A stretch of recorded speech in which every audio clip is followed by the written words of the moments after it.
మనం డబ్బు కోసం పనిచేస్తే భవిష్యత్తు కాదు, మన డబ్బు మన కోసం పనిచేయాలి. శాలరీ ఎంత పెరిగిందని చూస్తున్నాం కానీ నువ్వు సంపాదించిన మనీ ఎంతలో గ్రోత్ చూస్తున్నావా కదా.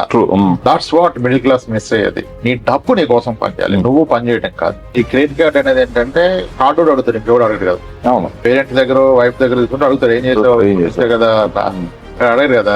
ఇది ఇంకా పెద్ద మోసం. ఏ ఏజ్ కైనా ఉండాల్సింది కదా. డబ్బు ఏజ్ కైనా వచ్చినప్పుడు హెల్త్ ఏజ్ కైనా ఉండాలి. డబ్బు వచ్చాక తీసుకోవాల్సింది మందు, రాకముందు తీసుకోవాల్సింది ఇన్సూరెన్స్ కదా. డబ్బు చేసుకుంటా మందు తీసుకోవాలి, దానికంటే ముందు ఇన్సూరెన్స్ తీసుకోవాలి. అందరూ అనుకుంటారంటే రిటైర్మెంట్ అంటే పిల్లలు వెళ్ళిపోతే మనకేం వచ్చేది అనుకుంటారు. ఆ ఊరు వెళ్ళిపోతే దొండకాయ బండకాయ దొడ్లు వేసుకుని అవుతూ 6 lakhs per month పోండి సార్ అంటే. మీ ఫాదర్ అడుగు 90లో ఎంత ఖర్చు అయిందని. ఎవడు చెప్పి నీకు 5,000 అని. అసలు మీ ఫాదర్ జీతం ఎంత? ఏమో సార్ అంతే ఉండొచ్చు అంటే. అలా కనుక్కోను అంట. సార్ మా ఫాదర్ ఆర్టిస్ట్ లో అప్పుడే జాబ్ జాయిన్ అయినట్టు సార్. 680 రూపీస్, 720, 550 చెప్తుంటారు. అరే జీతమే 7 అంటుంటే ఖర్చు 5,000 3,000 పెడతాడు. 500 రూపాయలు కాస్త 20,000 అయింది. 35 సంవత్సరాలు అంటే 8 రెట్లు పెరిగింది. ఫస్ట్ ఇది రియల్ జవాబు. ఇన్ఫ్లేషన్ ఇది కీ, అది మర్చిపోతారు. అప్పుడు మళ్ళీ కంఫర్ట్ కోసం ఆయన రోజులు బతకలేడు సార్ అంటే. నువ్వే డిసైడ్ చేస్తావా బతకమని?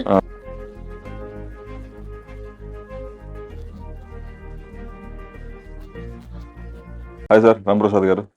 Thank you so much sir for your time. Investment part లో మిడిల్ క్లాస్ పీపుల్ కి అంటే ఇప్పుడు కొంచెం అవేర్నెస్ వస్తుంది.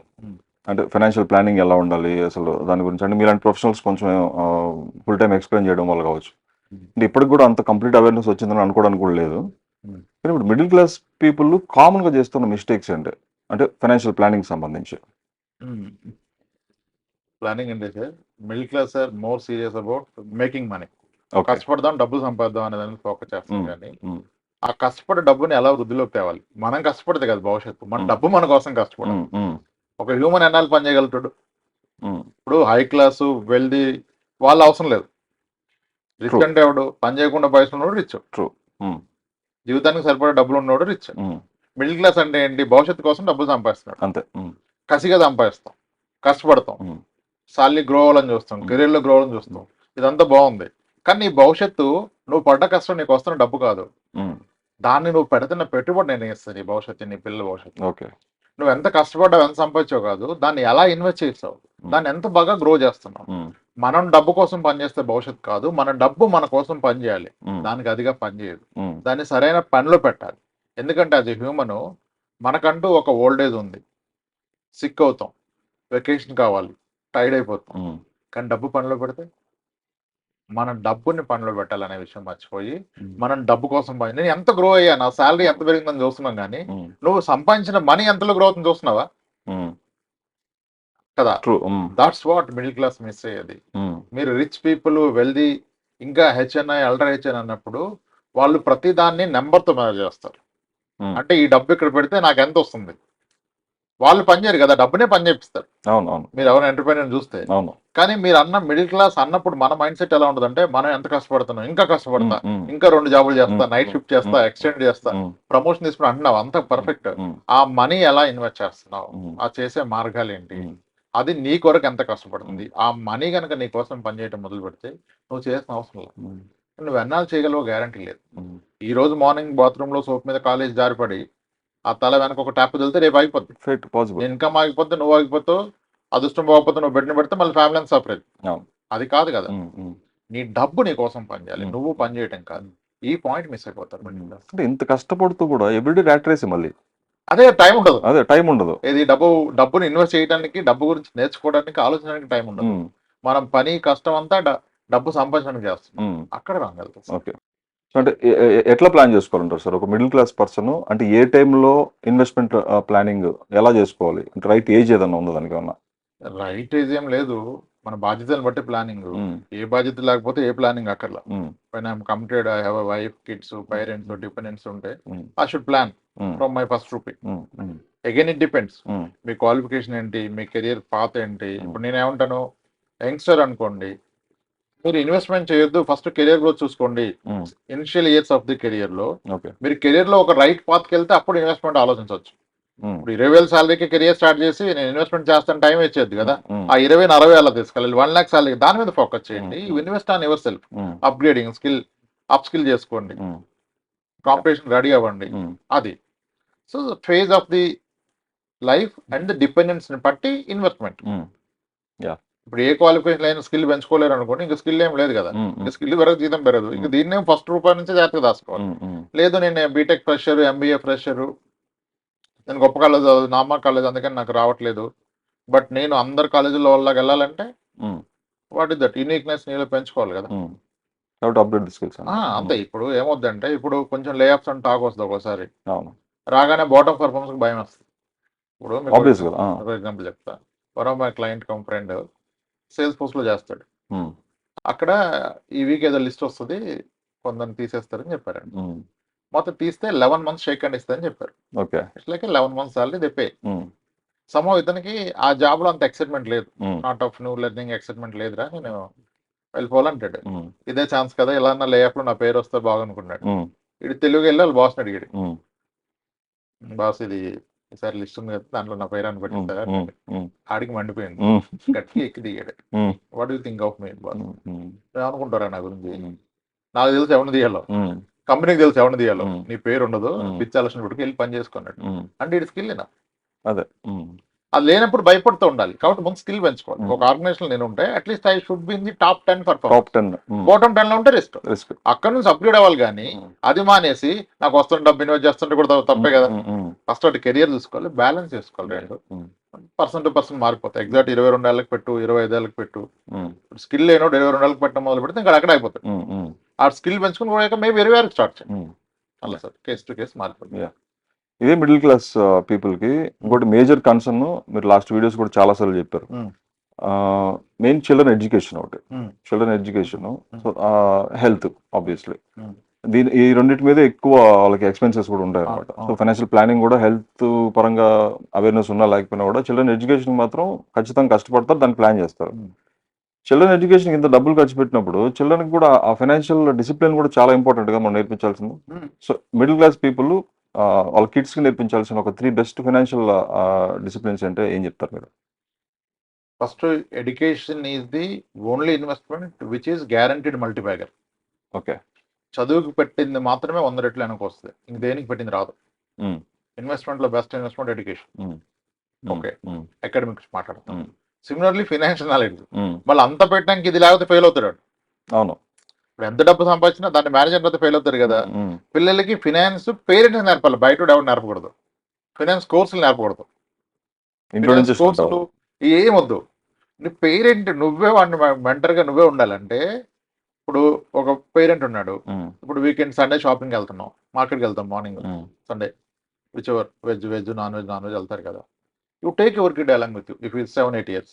ఓకే, రీజన్ చెప్పు, ఎందుకు, why did you choose this particular vendor.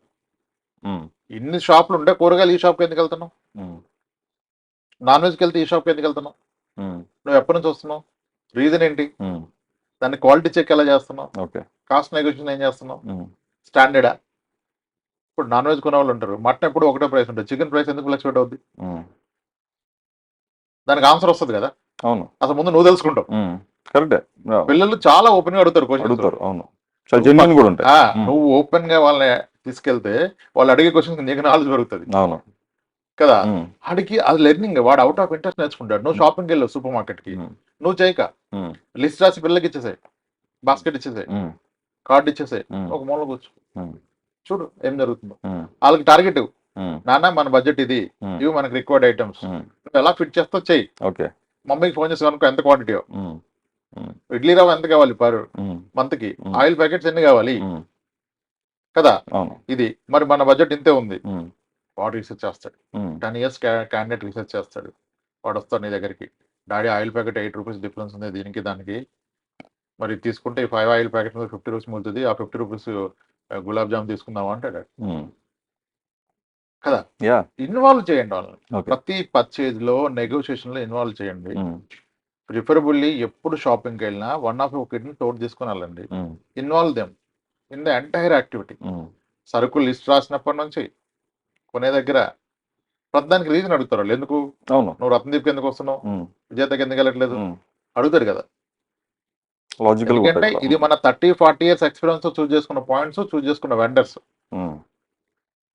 మనకి ఎంతో రీసెర్చ్ మనకు తెలవకుండా బ్యాక్ ఎండ్ లో ఇప్పుడు వీడు అడుగుతాడు మనని, 11 years కిడ్ అడుగుతాడు మిమ్మల్ని, అండ్ ఓపెన్ చేస్తే వాడు వేసే క్వశ్చన్ మీ దగ్గర ఆన్సర్ ఉండదు. అవును. మేబీ కొన్ని మీరు కరెక్ట్ చేసుకోవచ్చు. మ్మ్. అలా ఇన్వాల్వ్ చేయండి అంతే. మ్మ్. ప్రత్యేకించి ఫైనాన్స్ నాలెడ్జ్ ఏదో నేపథ్యం అక్కర్లే. ఉమ్, డే ఇన్ డే అవుతాయి కదా ఫైనాన్స్ అంటే. ఉమ్, ఉమ్, సిమిలర్లీ ఇదంతా అయిపోయాక మీ ఇన్వెస్ట్మెంట్స్ ఏం నడుస్తున్నాయి ఎందుకు ఉమ్, అవి చెప్తే ఉమ్, మంచి క్వశ్చన్స్ వస్తారు, ఉమ్, ఆన్సర్ వస్తుంది. ఉమ్, ఇప్పుడు ఫైనాన్షియల్ ప్లానింగ్ కూర్చున్నప్పుడు మేనేజర్ క్యాడర్లో చేస్తున్న అతన్ని సార్ ఇన్ఫ్లేషన్ అంటే చెప్పడు, పక్కన 8th క్లాస్ పాప బాబు ఉంటే చెప్పేస్తారు, ఎక్స్ప్లెయిన్ చేస్తారు. అవును. చెప్పేస్తారు ఉమ్, ఉమ్, అంటే వాళ్ళకి ఇంట్రెస్ట్ ఉంటుంది. ఉమ్, మనమే వాళ్ళకి ఆ యాక్సెస్ ఇవ్వట్లే. ఉమ్, దానికి ప్రత్యేకించి కోర్సులు ఏమక్కడ ఉమ్, చెప్పండి. మనీ విలువ ఏంటి, ఖర్చు ఏంటి, మనకి ఎంత వస్తుంది, ఉమ్, అసలు మన ఖర్చులు అంటే మన రిక్వైర్డ్ ఐటమ్స్ ఏంటి, ఉమ్. ఎంత క్వాంటిటీ, నెలకి ఎంత అవుతుంది. మీరు 3 years తీసుకెళ్తే 4th year వేసిపోతుంది. ఉమ్. సో ప్రతి దాంట్లో ఇన్వాల్వ్ చేయాలి వాళ్ళని. ప్రాక్టికల్ ఇన్ఫ్లేషన్ అర్థమవుతుంది. ఉమ్, ఇప్పుడు నా చిన్నప్పుడు నేను స్కూల్కి వెళ్తున్నప్పుడు ఆయిల్ కావాలంటే వేరుశనగ మిల్లుకి వెళ్ళి తెచ్చుకునేది. అవును. గానుగలు. గానుగ ఉమ్, అది పెద్ద మిషన్, అది ఉమ్, మిల్. అవును. వాళ్ళు ఒక స్టీల్ క్యాన్ లో పోసేది. ఉమ్, ఉమ్, మనకి ఆ రేటు వాడిని ఎక్స్ట్రా పోయమని అడగడం, అవును. అవును. అవును. అవును. అంకుల్ అది ఇది అంటే వాడు ఎక్కువ వస్తాడు, ఉమ్, అది తేవటం, ఉమ్, అదంతా మనకి ఇచ్చింది. ఆ ఎక్స్పీరియన్స్ పనికి వస్తుంది. అవును. ఉమ్, అప్పుడు ఇన్ఫ్లేషన్ అంటే అర్థమైపోయింది కదా. ఉమ్, ఉమ్, లీటర్ పాలు 6 రూపాయలు కొన్నాం, 60 రూపాయలు కొన్నాం. ఉమ్, మన లైఫ్ లోనే ఉమ్, పిండి అంటే 8 రూపీస్, వాటర్ కలిపి తింటా అవును. కదా. ఇదంతా అలా అర్థమైపోయింది ఆ, పిల్లలకి. యాక్చువల్లీ మనకంటే పిల్లలు అంటే వాళ్ళకి ఏం తెలియదు, పిల్లడు అంటే వాడికి ఏం తెలియదు, వాడికి ఏం తెలుసు, వాడికి ఏం తెలుసు, వాడికి ఏమీ తెలియదు. నువ్వు వాడికి ఏం తెలియదు అంటే వాడికి ఏం తెలియదు. ఉమ్, మావాడు షార్ప్ అన్ని తెలుసు అంటే వాడికి అన్ని తెలుస్తాయి. ఉమ్. ఇదంతా పేరెంట్స్ రెస్పాన్సిబిలిటీ. ఉమ్, దీనికంటూ ప్రత్యేకించి కోర్సులు ఏం అక్కర్లేదు. Involve them in all your financial decisions. Um, A action towards finance అయినా, మీరు ఒక ఫంక్షన్ ప్లాన్ చేసినా వాళ్ళని కూడా ఇన్వాల్వ్ చేయండి. ఉమ్, ఓ మేము పెద్దోడిని, నేను సీరియస్ మొత్తం నేనే చూస్తున్నాను ఉమ్. చెప్పేసి అరిసేసి పగలు నేను చేస్తున్నా అంటే ఉమ్, ఉమ్, అనుకుంటే వీడికి ఏం తెలియదు, ఇద్దే చేస్తాడు ఉమ్, అనుకుంటాడు. ఉమ్, ఇన్వాల్వ్ చేయండి, వాళ్ళకి కూడా రెస్పెక్ట్ చేయండి, ఉమ్, ఆనెస్ట్గా చెప్పండి ఉమ్, మీ ఫ్యూచర్ థాట్స్ ఏంటి. ఇవన్నీ నేర్చుకుంటారు స్లోలీ. ఉమ్. 14-15 years కల్లా మంచిగా అయిపోతారు. ఉమ్. కానీ పిచ్చి పిచ్చి కోర్సులు ఇప్పుడు చాలా వచ్చినాయి. 10,000 కడితే 20,000 అవును. కడితే. అవును. అవును. వాడు dummy trading, paper trade, um, um, currency, commodity, F and wanted, market ఏంటంటే, డెట్ ఏంటంటే, ఇవన్నీ ఎందుకు పిల్లలకి 7 ఏళ్ళకి 8 ఏళ్ళకి? ఉమ్, ఉమ్, నీ లైఫ్ ఏంది, నీ ఖర్చులు ఏంది, ఉమ్, రేట్ ఏంటి, అదిగా చెప్పాల్సింది. ఇది పేరెంట్స్ బాధ్యత అంతే. ఉమ్, పేరెంట్స్ నేర్పిస్తే పిల్లలు నేర్చుకుంటారు, ఉమ్. ఎవరు నేర్పాల్సి. ఉమ్. మీ దగ్గరకు వచ్చే క్లయింట్స్ లో ఉమ్. ఏదైనా ఒక పర్టికులర్ క్లయింట్ కానీ ఉమ్. మిమ్మల్ని మోటివేట్ చేసి వాళ్ళ స్టోరీ ద్వారా, వాళ్ళ జర్నీ ద్వారా మీరు బాగా ఇన్స్పిరేషనల్ ఫీల్ అయిన క్లయింట్ ఎవరైనా ఉన్నారండి? చాలా మంది ఉంటారు. ఓకే. ఏం కాదు, ఇట్స్ నాట్ దట్ మనం ఏదో క్లయింట్స్ ఎడ్యుకేట్ చేస్తాం కాదు. అండ్ హ్యాపెన్స్ వాళ్ళ జర్నీ కూడా. అంటే చాలా మంది అంటే అవుట్ ఆఫ్ 20-30లో ఒకళ్ళు ఎంత బాగా ప్లాన్ చేస్తారో మనకే షాక్ వేస్తుంది. మనకు తెలియని ప్రొడక్ట్స్ కూడా తీసుకొని ఉంటారు. అసలు ఎంత కన్సర్న్ ఉంటుందంటే కొంతమందికి, సార్ ఇట్లా మా మదర్కి ఇంత మేజర్ ఇన్సిడెంట్ అయింది సార్, ఈ క్యాన్సర్ వచ్చింది సార్, 32 lakhs అయింది సార్, కానీ లక్కీలీ మనం హెల్త్ ఇన్సూరెన్స్ తీసుకోబట్టి కవర్ అయింది సార్ అంటాడు. ఎప్పుడంటే 4 years బ్యాక్. 4 years బ్యాక్ నువ్వు 25-30 lakhs కవర్ పెట్టుకున్నావా? హ్యూజ్ కదా. ఇంపార్టెంట్ కదా సార్ హెల్త్ ఇన్సూరెన్స్ అంటాడు. అరే అసలు ఏంటి అంటే, అదే సార్ నేను అందుకనే అప్పుడే ఇది తీసుకున్నా సార్, కంపెనీది ఉన్నా తీసుకొని పెట్టుకున్నా అంటాడు. అంటే ఎంత గొప్ప విషయం అది. ఇప్పుడు మీరు చెప్తున్నా కూడా 25 lakhs మినిమం పెట్టుకోండి, 50 lakhs పెట్టుకున్నా కూడా 5 lakhs 10 lakhs ఆపేస్తున్నారు చాలా మంది. అట్లా చెప్తారు. అది సార్ ఇంకా మనం లక్కీలు పెట్టుకున్నాం కాబట్టి అది అయిపోయింది సార్. ఇది మొత్తం చెప్పేస్తారు. ఇంకా మొత్తం ప్రతి గోల్ కి ఇది అటాచ్ చేసి ప్రతి గోల్ పేపర్ మీద రాసి పట్టుకొస్తారు. అరే ఎంత బాగా చేశాడు అని అనిపిస్తుంది. సార్ ఇంత డెట్లో పెట్టాలి కదా సార్, ఇంత ఈక్విటీ నేను మ్యూచువల్ ఫండ్స్ 10 years నుంచి చేస్తున్నా అంటాడు. 10 years బాగా నాగలదు మ్యూచువల్ ఫండ్. మళ్ళీ అంటాడు అసలు మీరు 10 years బ్యాక్ నాకు పరిచయం అయితే నువ్వు నాశనం అయిపోయాడు అసలు, అప్పుడు నాకు ఈ నాలెడ్జ్ లేదు. గ్రేట్ సార్ అంటే, అదే సార్ అప్పుడు మా రిపోర్టింగ్ బాస్ ఒక ఆయన చెప్పాడు సార్, నేను పూణేలో చేసినప్పుడు, ఢిల్లీలో చేసినప్పుడు, ఇంకా అప్పటి నుంచి నేను ఇదంతా ఫాలో అయ్యాను సార్ ప్యాటర్న్. ఈరోజు మ్యూచువల్ ఫండ్ 2 crores చేంజ్ ఉంది సార్. సార్ ఇస్తారని చెప్తారు. చాలా ఇన్స్పైరింగ్ ఉంటుంది. ప్రతి గోల్ ని, ఫ్యూచర్ నీడ్ ని అడ్రస్ చేశారు వాళ్ళు. ప్రతి నీడ్ అడ్రస్ చేశారు. అంత డిసిప్లిన్ ఉంటుంది. అంటే ఏ ఏజ్ గ్రూప్ సార్ వీళ్ళంతా? ఎక్కువగా 36 అండ్ అబౌవ్. ఓకే. అంటే కొంతమంది ఇక పేరెంట్స్ ఆల్రెడీ ఫైనాన్స్ బ్యాక్గ్రౌండ్ లో చెప్తారు కదా, వాళ్ళు బాగానే ఉంటారు. 26కే అది పెద్ద ఆస్పిరేషన్స్ ఉంటాయి. Sir I want to see 10 crores in 10 years sir, this is what my plan is sir, I'm doing 2 lakhs SIP, debt ఇంత పెడతాను సార్, ఇది ఏం చెప్తారు. అది అసోసియేషన్ ఎఫెక్ట్ కూడా ఉండొచ్చు. అసోసియేషన్ ఎఫెక్ట్ ఉంటుంది సరౌండింగ్, పర్టికులర్లీ ఫైనాన్షియల్ ఆస్పెక్ట్స్ లో. మన చుట్టూ అసలు మనం ఎట్లాంటి ఎన్వైరన్మెంట్ లో మనం పెరుగుతున్నాము, మనం గ్రో అప్ కానీ ఇవన్నీ కూడా ఇంపాక్ట్ అవుతాయి కదా. అవే ఇంపాక్ట్ అవుతాయి, అవే తయారు చేస్తాయి. So inspirational story okay. ఎవరన్నా ఆ స్టోరీ విన్న తర్వాత అసలు ఇట్లా ఇంత దారుణమైన ఫైనాన్షియల్ ప్లానింగ్ ఉంటుందా అని అనిపించినవి కూడా ఉన్నాయి. ఎవ్రీ వీక్ 2-3 వస్తాయి. ఓకే. ఒక 25 ఇయర్స్ ఏజ్ ఉన్న అమ్మాయి, ఐటీలో చేస్తున్న అమ్మాయి, ట్రేడింగ్ చేసి 8 lakhs పోగొట్టింది. మళ్ళీ గొప్ప ప్యాకేజ్ కాదు, 8 lakhs. అసలు నువ్వేం చేసావు అమ్మా ట్రేడ్ అంటే, మా కొలీగ్స్ చెప్పారు సార్ డబ్బులు వస్తాయి, ఇలా చేయొచ్చు, చాలా ఈజీ, మనకి ఎటు తిరిగి మంత్లీ 40,000-50,000 వర్కౌట్ అయింది, మన సాలరీ కంటే ఎక్కువ కదా, ఏదైనా ఎడిషనల్ కదా అన్నారు సార్. యాక్చువల్గా మా సిస్టర్కి మ్యారేజ్ అయిపోయింది, ఈ కమింగ్ దసరాకి మేము కొంచెం డబ్బులు ఇవ్వాల్సి ఉంది మా బావగారికి. మా నాన్నగారు డైలీ వేస్కి వెళ్తారు, చాలా కష్టపడి చదివించారు సార్.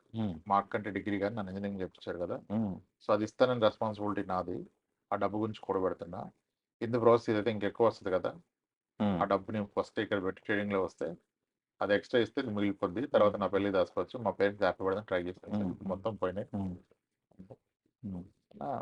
ఎలా నమ్ముతారు మీరు అన్న, వాళ్ళు వస్తానని చెప్పారు సార్ మా కొలీగ్స్ అంతా.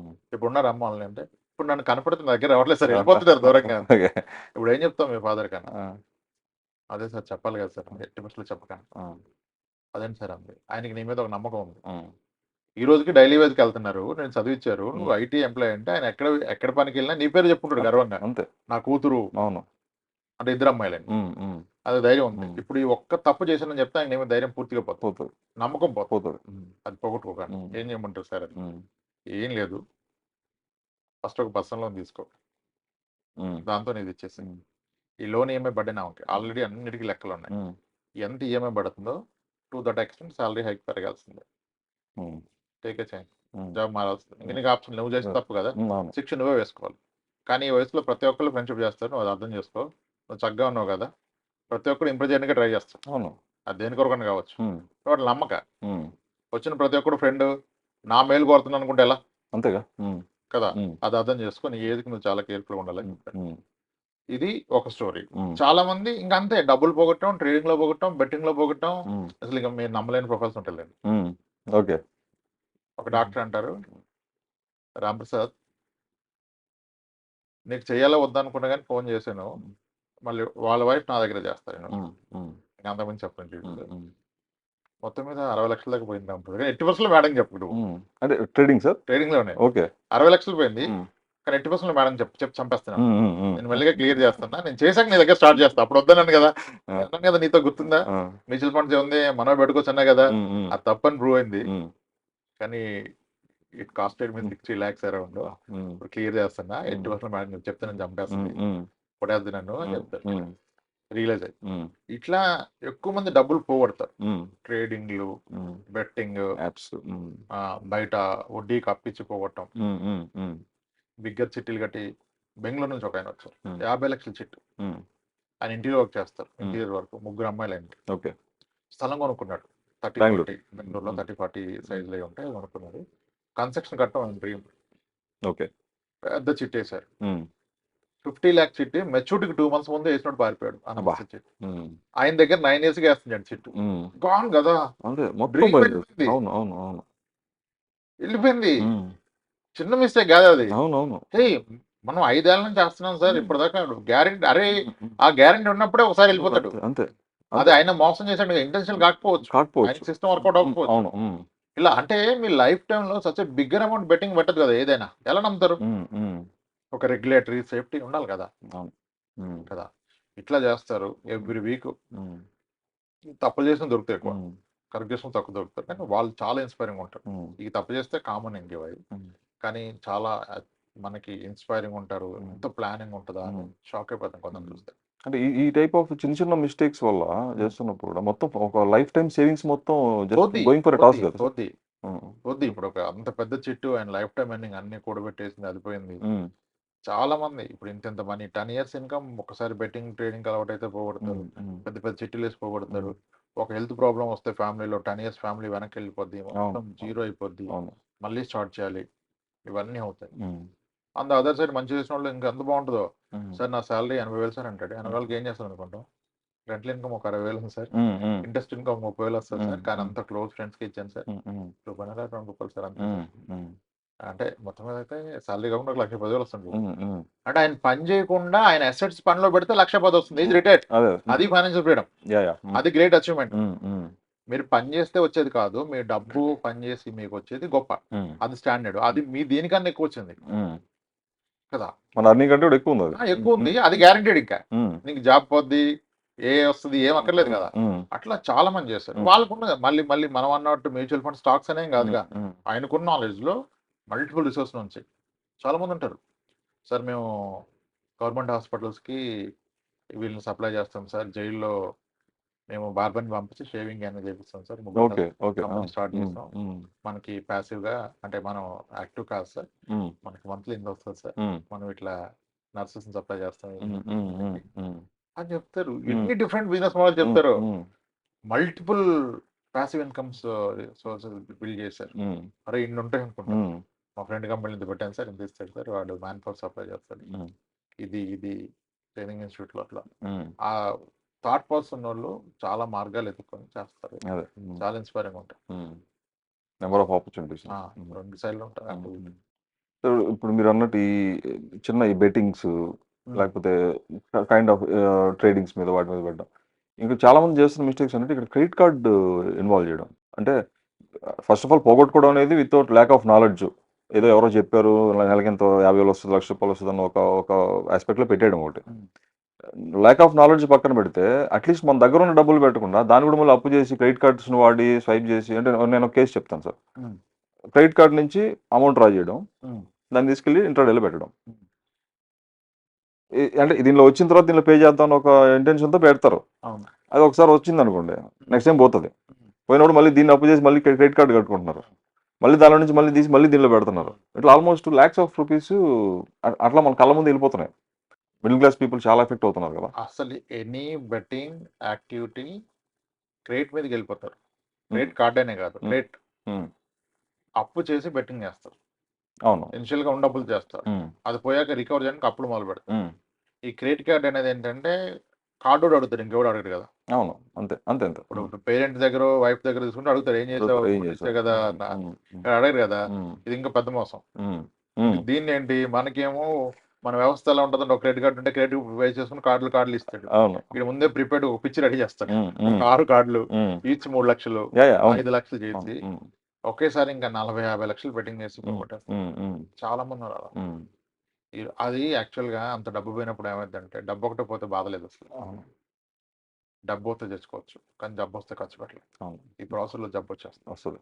ఉమ్, చాలా హైపర్ టెన్షన్లు, డయాబెటీస్లు, um, only because of the speculative activities. Um, um, డబ్బు పోగొట్టడం, ఉమ్, ఆ బాధతో జబ్బులు వస్తాయి. ఉమ్, తర్వాత అందరూ తల ఒక చేసి పైకి లేపినా ఉమ్, ఇది వచ్చిన జబ్బు పోదు.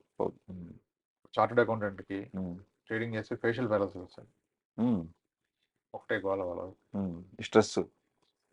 హ్యాపీగా ఆఫీస్కి వెళ్లకుండా ప్రాక్టీస్ డబ్బులు వస్తాయి. అట్లా ఉండొచ్చు కదా. అంతే.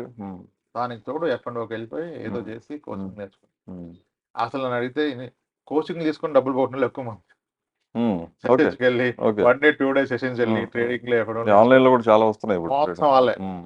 మొత్తం వాళ్ళే. ఎవరిది చెప్పలేము, ఎన్నని చెప్తాం. పాపం బాధ వస్తుంది కానీ రియలైజ్ అవుతారు. పాపం అది కూడా మంచిదే. ఇక్కడ నుంచి లైఫ్ లో ఉంటారు. కానీ ఈ ఫస్ట్ ప్లేస్ లో పోగొట్టుకుంది లైఫ్ లో రికవర్ చేయలేనంత పోగొట్టు ప్రాబ్లం. చాలా మంది అంత పోగొట్టేస్తారు. ఒక 10 లక్షలు పోయి ఆగితే పర్లేదు, ఇర్రివర్సిబుల్ ఇంకంతే. ఇంకా ఇంకా వీ కాంట్ డూ ఎనీథింగ్. ఏం చెప్పలా. కానీ నీకు ఫ్యామిలీ ఉంది, యువర్ రెస్పాన్సిబుల్ అన్న ఒక పదం చెప్పదు లేదు. అంతే. తిట్టకూడదు. Yeah yeah. అంటే క్రెడిట్ కార్డ్స్ దీంట్లో కూడా సార్, అంటే మల్టిపుల్ క్రెడిట్ కార్డ్స్ పెట్టుకోవడం, మీరు అన్నట్టు ఒక 4-5 క్రెడిట్ కార్డ్స్ తీసుకోవడం. క్రెడిట్ కార్డ్స్ ఈజీగా వచ్చేస్తాయి. వచ్చిన తర్వాత ఈ కార్డ్ నుంచి ఇంకో కార్డ్కి, ఇంకో కార్డ్ నుంచి ఇంకో కార్డ్కి, అంటే అమౌంట్ ఈ స్వాపింగ్ ఎవ్రీ మంత్. దీనికి తెలియకుండా డెట్స్లోకి వెళ్ళిపోవడం, అంటే అవుట్ ఆఫ్ కంట్రోల్ వెళ్ళిపోయి ఒక టైంలో విపరీతంగా అప్పుల్లోకి వెళ్ళిపోయి ఇబ్బంది పడడం, ఇట్లాంటి కేసు కూడా చాలా జరుగుతున్నాయి కదా. అవి ఇంకా క్లియర్ చేయలేరు, కొట్టేస్తారు. కొట్ట ప్రశాంతం ఉండదు. యా. కాల్స్ కాల్స్ ఉంటాయి, ఎస్కేప్ అవ్వాలి. ఇవాళ రేపు బాగా ట్రాక్ చేస్తారు. వాళ్ళు రికవరీ ఏజెన్సీలకి హ్యాండ్ ఓవర్ చేస్తారు. అవును. అక్కడ మీకు డిఫరెంట్ బకెట్స్ ఉంటాయి, 90, 183. ఓకే. చాలా హారబుల్ ఉంటారు, చాలా స్ట్రెస్. మళ్ళీ ఎక్కువ మాట్లాడినా మనం ఏం చేయాలి చెప్పండి అంటారు. అసలు ముందు అది చేయకూడదు, చేసినాక ఏం చేయాలి చెప్పడం కూడా. దానికి బుద్ధి ఉండాలి కదా ఫస్ట్. అవును. నీకు బాధ్యతలు ఉన్నప్పుడు అట్లా పిచ్చి పిచ్చి చేయొచ్చు. అత్యాస అవసరమా? ఇప్పుడు అవసరానికి ఇప్పుడు హెల్త్ ప్రాబ్లం వచ్చింది, కార్డు గీకాను, అప్పు కట్టుకున్న పద్ధతి, జెన్యూన్. కట్టలేకపోతే నెగ్గొడుతున్న పద్ధతి. నేను ట్రేడింగ్ చేసి పోగొట్టా అంటే అది పద్ధతి కాదు. గేమింగ్ ఆడిపోయింది పద్ధతి కాదు కదా. దాన్ని జాలు కూడా పడదు. అంతే అంతే, వదిలేయాలి. ఎవడ కర్మకాండ వదిలేదు. అంతే కదా. భార్య పిల్లలు బుద్ధి ఉండాలి. లేకుండా చేస్తే ఏం చేస్తాం, వదిలేయాలి. ఇంకా మీకు ఒక 10 years ఆఫ్ ఇన్వెస్ట్మెంట్ టార్గెట్ ని పెట్టుకున్నప్పుడు అంటే ఏది బెస్ట్ అంటారు సార్? ఇప్పుడు రియల్ ఎస్టేట్ అంటే ఇన్వెస్టింగ్ ఆన్ ల్యాండ్ కావచ్చు, లేదా ఇంకేదన్నా ప్రాపర్టీ కావచ్చు, లేదంటే 10 years ఆఫ్ ఇన్వెస్ట్మెంట్ టార్గెట్ లో మ్యూచువల్ ఫండ్స్ బెటర్ అంటారా? Real estate or mutual funds, ఈ రెండిట్లో ఏది బెస్ట్? ఆల్రెడీ మీరు ఒకటి ఇన్వెస్ట్ చేసుకుంటారు, రియల్ ఎస్టేట్ చేసుకుంటే మ్యూచువల్ ఫండ్ చేయండి కొత్తగా. ఓకే. అంటే ఆల్రెడీ నాకంటూ ప్రతి వ్యక్తి ఒక నెట్వర్క్ ఉంటుంది. ఏ నుంచి కావాలన్నా పేరెంట్స్ నుంచి వచ్చిన ఆస్తి ఉంటుంది కదా. దాంట్లో చూస్తే మోస్ట్లీ ఎవరికి చూసినా మాక్సిమం రియల్ ఎస్టేట్ ఉంటుంది. మరి అప్పుడు ఆల్రెడీ ఇది ఉంది కదా, కొత్తగా మ్యూచువల్ ఫండ్ లాంటివి ట్రై చేయొచ్చు. ఓకే. నీకు ఆల్రెడీ ఇది ఉంది కదా, మొత్తం ఇదే ఉంటే నువ్వు ఓవర్ వెయిట్ అయిపోవట్లే. ఇప్పుడు ఏముండదు. జనాల ప్రాబ్లం ఏంటంటే మ్యూచువల్ ఫండ్ లో ఒక 10 లక్షలు పెట్టగానే అంత పెట్టావా అని అంటాడు. పెద్దలా కనపడుతుంది. ఇంకోటి వచ్చి don't put all eggs in one basket అన్నారు కదా, ఒక దగ్గర అలా పెడతా ఉంటాడు. ఒకసారి కూర్చో తమ్ముడు కూర్చోండి, ఎంత చెప్పు నీకు అంటే మా పేరెంట్స్ ఇంట్లో నాకు వాటా వస్తుంది సార్, అది ఒక 2 కోట్లు ఉంటే కోటి వస్తుంది. నేను ఫ్లాట్ కొన్నా, అది నేను మొత్తం లోన్ క్లోజ్ చేసిన, 2 స్థలాలు ఉన్నాయి, మా అత్తగారి పొలం ఉంది. నీకు ఉన్నాయన్ని 4 కోట్లు రియల్ ఎస్టేట్లు ఉంటే నీకు ఎగ్స్ బకెట్ ఇవన్నీ గుర్తురేలే. ఒక బాస్కెట్ ఎగ్స్ మ్యూచువల్ ఫండ్ లో 10 లక్షలు పట్టగానే అమ్మో అన్ని ఒక దగ్గర పెడేస్తాం. ఎంత తప్పుడు ఆలోచన సార్ అది కదా. సో మీకున్న ఓవరాల్ నెట్వర్క్ లో అసెట్ అలొకేషన్ అంటారు.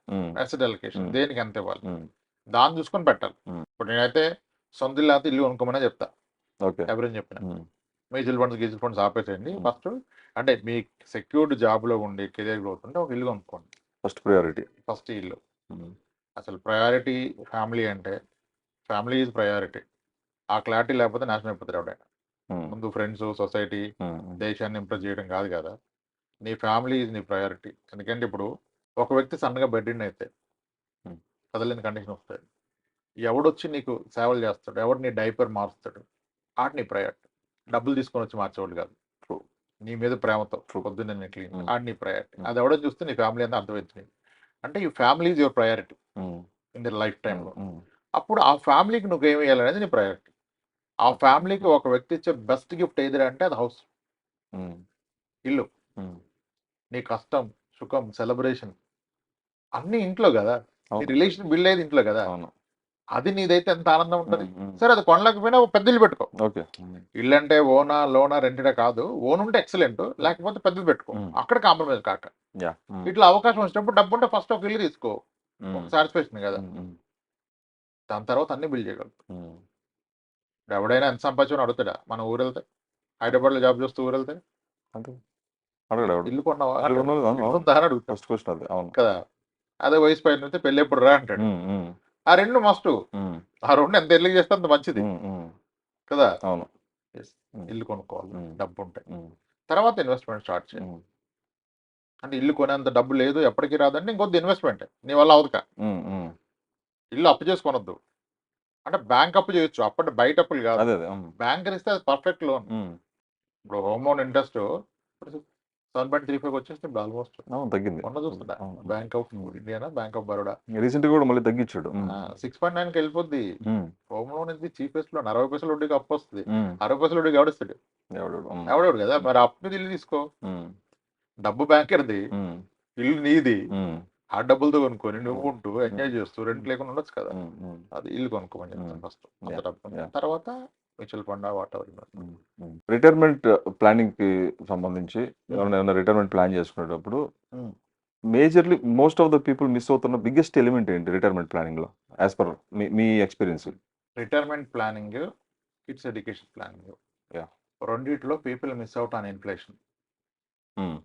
ఎంత పెరుగుద్ది అనేది ఒక క్లారిటీ ఉండదు. అసలు నాకు తెలిసి వాళ్ళ ప్లానింగ్ లో మైండ్ ఎక్కడ ఉండదు. అందరూ అనుకుంటారంటే రిటైర్మెంట్ అంటే పిల్లలు వెళ్ళిపోతే మనకేం వచ్చేది అనుకుంటారు. ఊరు వెళ్ళిపోతే దొండకాయ బెండకాయ దొడ్లు వేసుకుని గిల్లుకుంటారు. అవదు. ఆ దొండకాయ బెండకాయ గిల్లుకొని తింటున్న మీ పేరెంట్స్ కి ఇప్పుడు టిపికల్లీ ఒక వ్యక్తికి ఒక 36 ఏళ్ళు వయసు వేసుకోండి, 36 ఇయర్స్ వయసు వేసుకోండి, 35, 36 అంటే మ్యారేజ్ ఒక కిడ్ కదా. కదా ఈ సమ్వేర్ బార్న్ ఇన్ 1990. ఓకే 1990లో 89-90లో పుట్టాడు.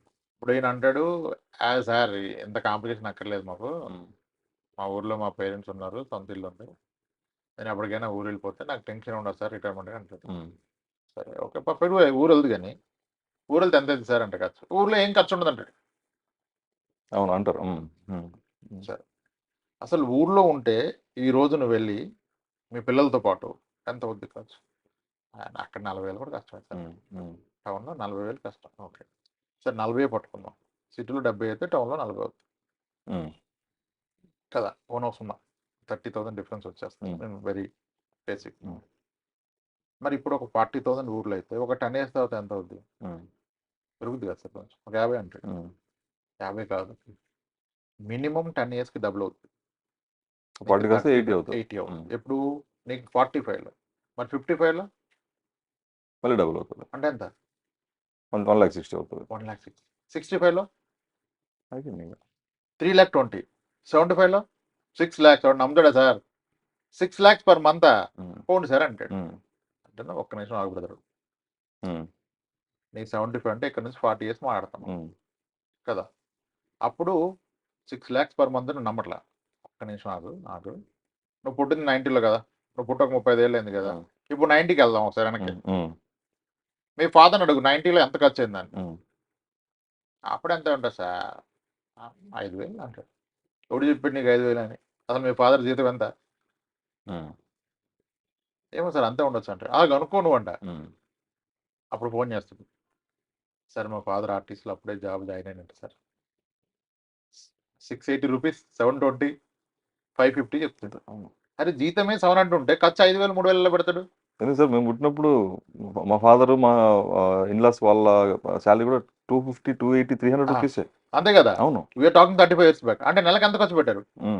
గొప్పగా అంటే 500 ఖర్చు పెట్టారు. అంతే, 500 రూపాయలు ఖర్చు పెట్టారు 35 years బ్యాక్. అంతే. ఇప్పుడు వాళ్ళకి ఎంత అవుతుంది?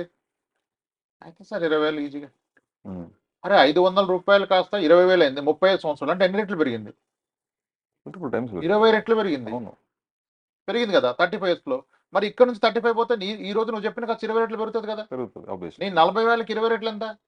8 lakhs. అవును, 35కే నేను 40 years 6 lakhs చెప్తే ఎక్కువ అంటావేంటి? ఫస్ట్ ఇది real hour. Inflation is the key, అది మర్చిపోతారు. అంతైతే ఎవడు బతుకుతాడు సార్ అంటాడు. అప్పుడు మళ్ళీ కంఫర్ట్ కోసం ఆయన 2 రోజులు బతకలేడు సార్ అంటాడు. ఆ రోజులు బతకమంటాడు. నువ్వే డిసైడ్ చేస్తావా బతకమని? Life expectancy is increasing. అవును, 72 years యావరేజ్ లైఫ్ ఎక్స్పెక్టెన్సీ. ఒకప్పుడు 40, ఈ ముక్క ఎవరు అర్థం చేసుకోరు. పొల్యూషన్ జబ్బులు బతకమంటాడు. లేదు, మెడికల్ అడ్వాన్స్మెంట్ వచ్చినాక జబ్బులు వస్తున్నాయి కానీ మనుషులు పోట్ల, మనుషులు హెల్దీగా ఉండరు, జబ్బు వస్తుంది కానీ పోడు. నిన్న మొన్న అయితే ఈయన నాగేశ్వర రెడ్డి గారు, డాక్టర్ నాగేశ్వర రెడ్డి వీళ్ళందరూ చెప్తున్నారు 120 is quite కామన్ అంటున్నారు గోయింగ్ ఫార్వర్డ్. ఏ వచ్చినాక అన్ని ఆర్గన్స్ రిపేర్ అయిపోతే ఏ చేసి పడేస్తుంది. 120 years 150 years నాటే బిగ్ డీల్ అని మొత్తం మన వాళ్ళు చెప్తారు. మా తాతలు 100 years బతికారు, ఎట్లా బతికారు అంటే మీరు లాస్ట్ టైం చెప్పారు. అసలు రేషియో ఎంత అని అడిగారు మీరు. తాతలు బతికారంటే మీ తాతలు సిబ్లింగ్స్ 14 మంది. అప్పుడు ఏం లేదు కదా, కుటుంబ నియంత్రణ లేవు కదా.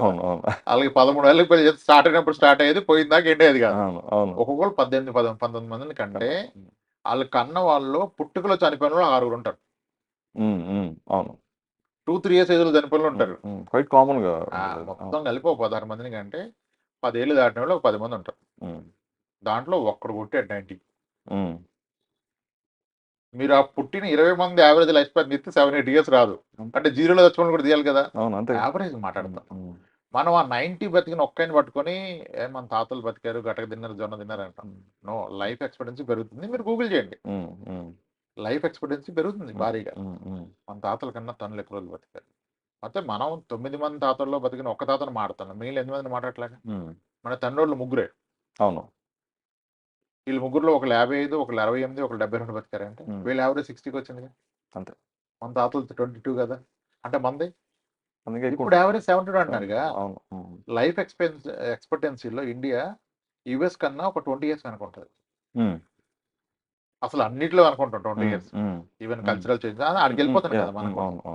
అంటే యుఎస్ ఈ రోజు 80-81 ఉంటే 20 years లో మనం 80 పోతున్నాం. యావరేజ్ ఇస్ 80 అంటే హైయర్ ఈజ్ విల్ బి 90. నాకు ఒక క్లయింట్ చెప్తుంది 91, 92 years కి వాళ్ళ నైబర్ కి డ్రైవింగ్ లైసెన్స్ క్యాన్సిల్ చేసిందంట యుఎస్ గవర్నమెంట్. ఓకే, ఏమంటుందంట, how can they do this to me, ఇంత ఎంగేజ్ లో నాకు ఎలా తీస్తే డ్రైవింగ్ లైసెన్స్ అంటుందంట 91, 92. 91. ఆ స్టేజ్కి వెళ్ళిపోయారు. ఇప్పుడు చాలా డెవలప్డ్ కంట్రీస్ లో ద ప్రాబ్లమ్ ఈస్, పబ్కి వెళ్తే సీనియర్ సిటిజన్స్ అంతా వస్తున్నారు పబ్కి, వాళ్ళు కదలరు, వీళ్ళు డాన్స్ చేయకూడదు. అందుకే చాలా కంట్రీస్ లో ఎడ్యుకేషన్ ఏంటంటే సీనియర్ సిటిజన్ పబ్లు సపరేట్ ఉండాలని. ఓకే. అంటే అక్కడ పెన్షన్ చాలా స్ట్రాంగ్ ఉంటుంది 65కి.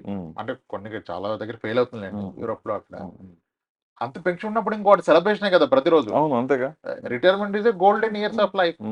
65కి రిటైర్ అవుతారు, లైఫ్ ఎక్స్పీరియన్స్ 80 కదా, 65, 66 రిటైర్మెంట్. ఇంకోటి అక్కడ నుంచి రోజు సెలబ్రేషన్. 15 years. లెగిస్తే ప్లాన్ ఏంటంటే ఈ రోజు ఏం తినాలి, ఎక్కడ తిరగాలి, ఏం తాగాలి, ఎక్కడ డాన్స్ చేయాలి. ఇంకా కొన్ని కంట్రీలు ఎవరితో డాన్స్ చేయాలి కూడా తాగడం. అటువంటి లైఫ్ స్టైల్ లీడ్ చేస్తున్నారు. ఎందుకు, వాళ్ళ retirement is well taken care and life expectancy పెరుగుతుంది. ఇండియాలో కూడా we will go to that expectancy. మరి ఆ లైఫ్ ఎక్స్పెక్టెన్సీ నువ్వు ప్లాన్ చేయాలంటే ఫస్ట్ నీకు తెలియదు ఇన్ఫ్లేషన్. ఇది నువ్వు ఒప్పుకోతే ప్లానింగ్ ఎక్కడిది? So in that case we're not failing to achieve, we're failing to plan itself. Inflation తెలవకుండా, ఇన్ఫ్లేషన్ దాని ఇంపాక్ట్ తెలవకుండా ఇన్సూరెన్స్ ప్లాన్ చేయలేరు, ఇన్వెస్ట్మెంట్ ప్లాన్ చేయలేరు. ఇప్పుడు మళ్ళీ మీ పేరెంట్స్ కూడా మీరు సెటిల్ అయ్యి వెళ్ళిపోయాక కదా ఖర్చు. మనకు పిల్లలు ఉండరు కదా సార్ అంటే, అరే వాళ్ళకి మాత్రం పిల్లలు ఉండేది ఇప్పుడు కదా, వాళ్ళకి మాత్రం ఉండరా? లేరు కదా. అసలు ఎవడో ఎందుకు కావాలి నీకు? రిఫరెన్స్ మీ ఫాదరే. నీ రిటైర్మెంట్కి ఎంత అవుతుంది తెలవాలంటే మీ ఫాదర్ నీ వయసు ఉన్నప్పుడు ఎంత అయింది, ఇప్పుడు ఎంత అవుతుంది. సింపుల్ లెక్క తేలిపోయింది కదా. కళ్ళు ఒకటి పేలిపోతాయి సరిగ్గా లెక్క తీస్తా. లెక్క తీయడానికి ఇష్టం ఉండదు మనకి.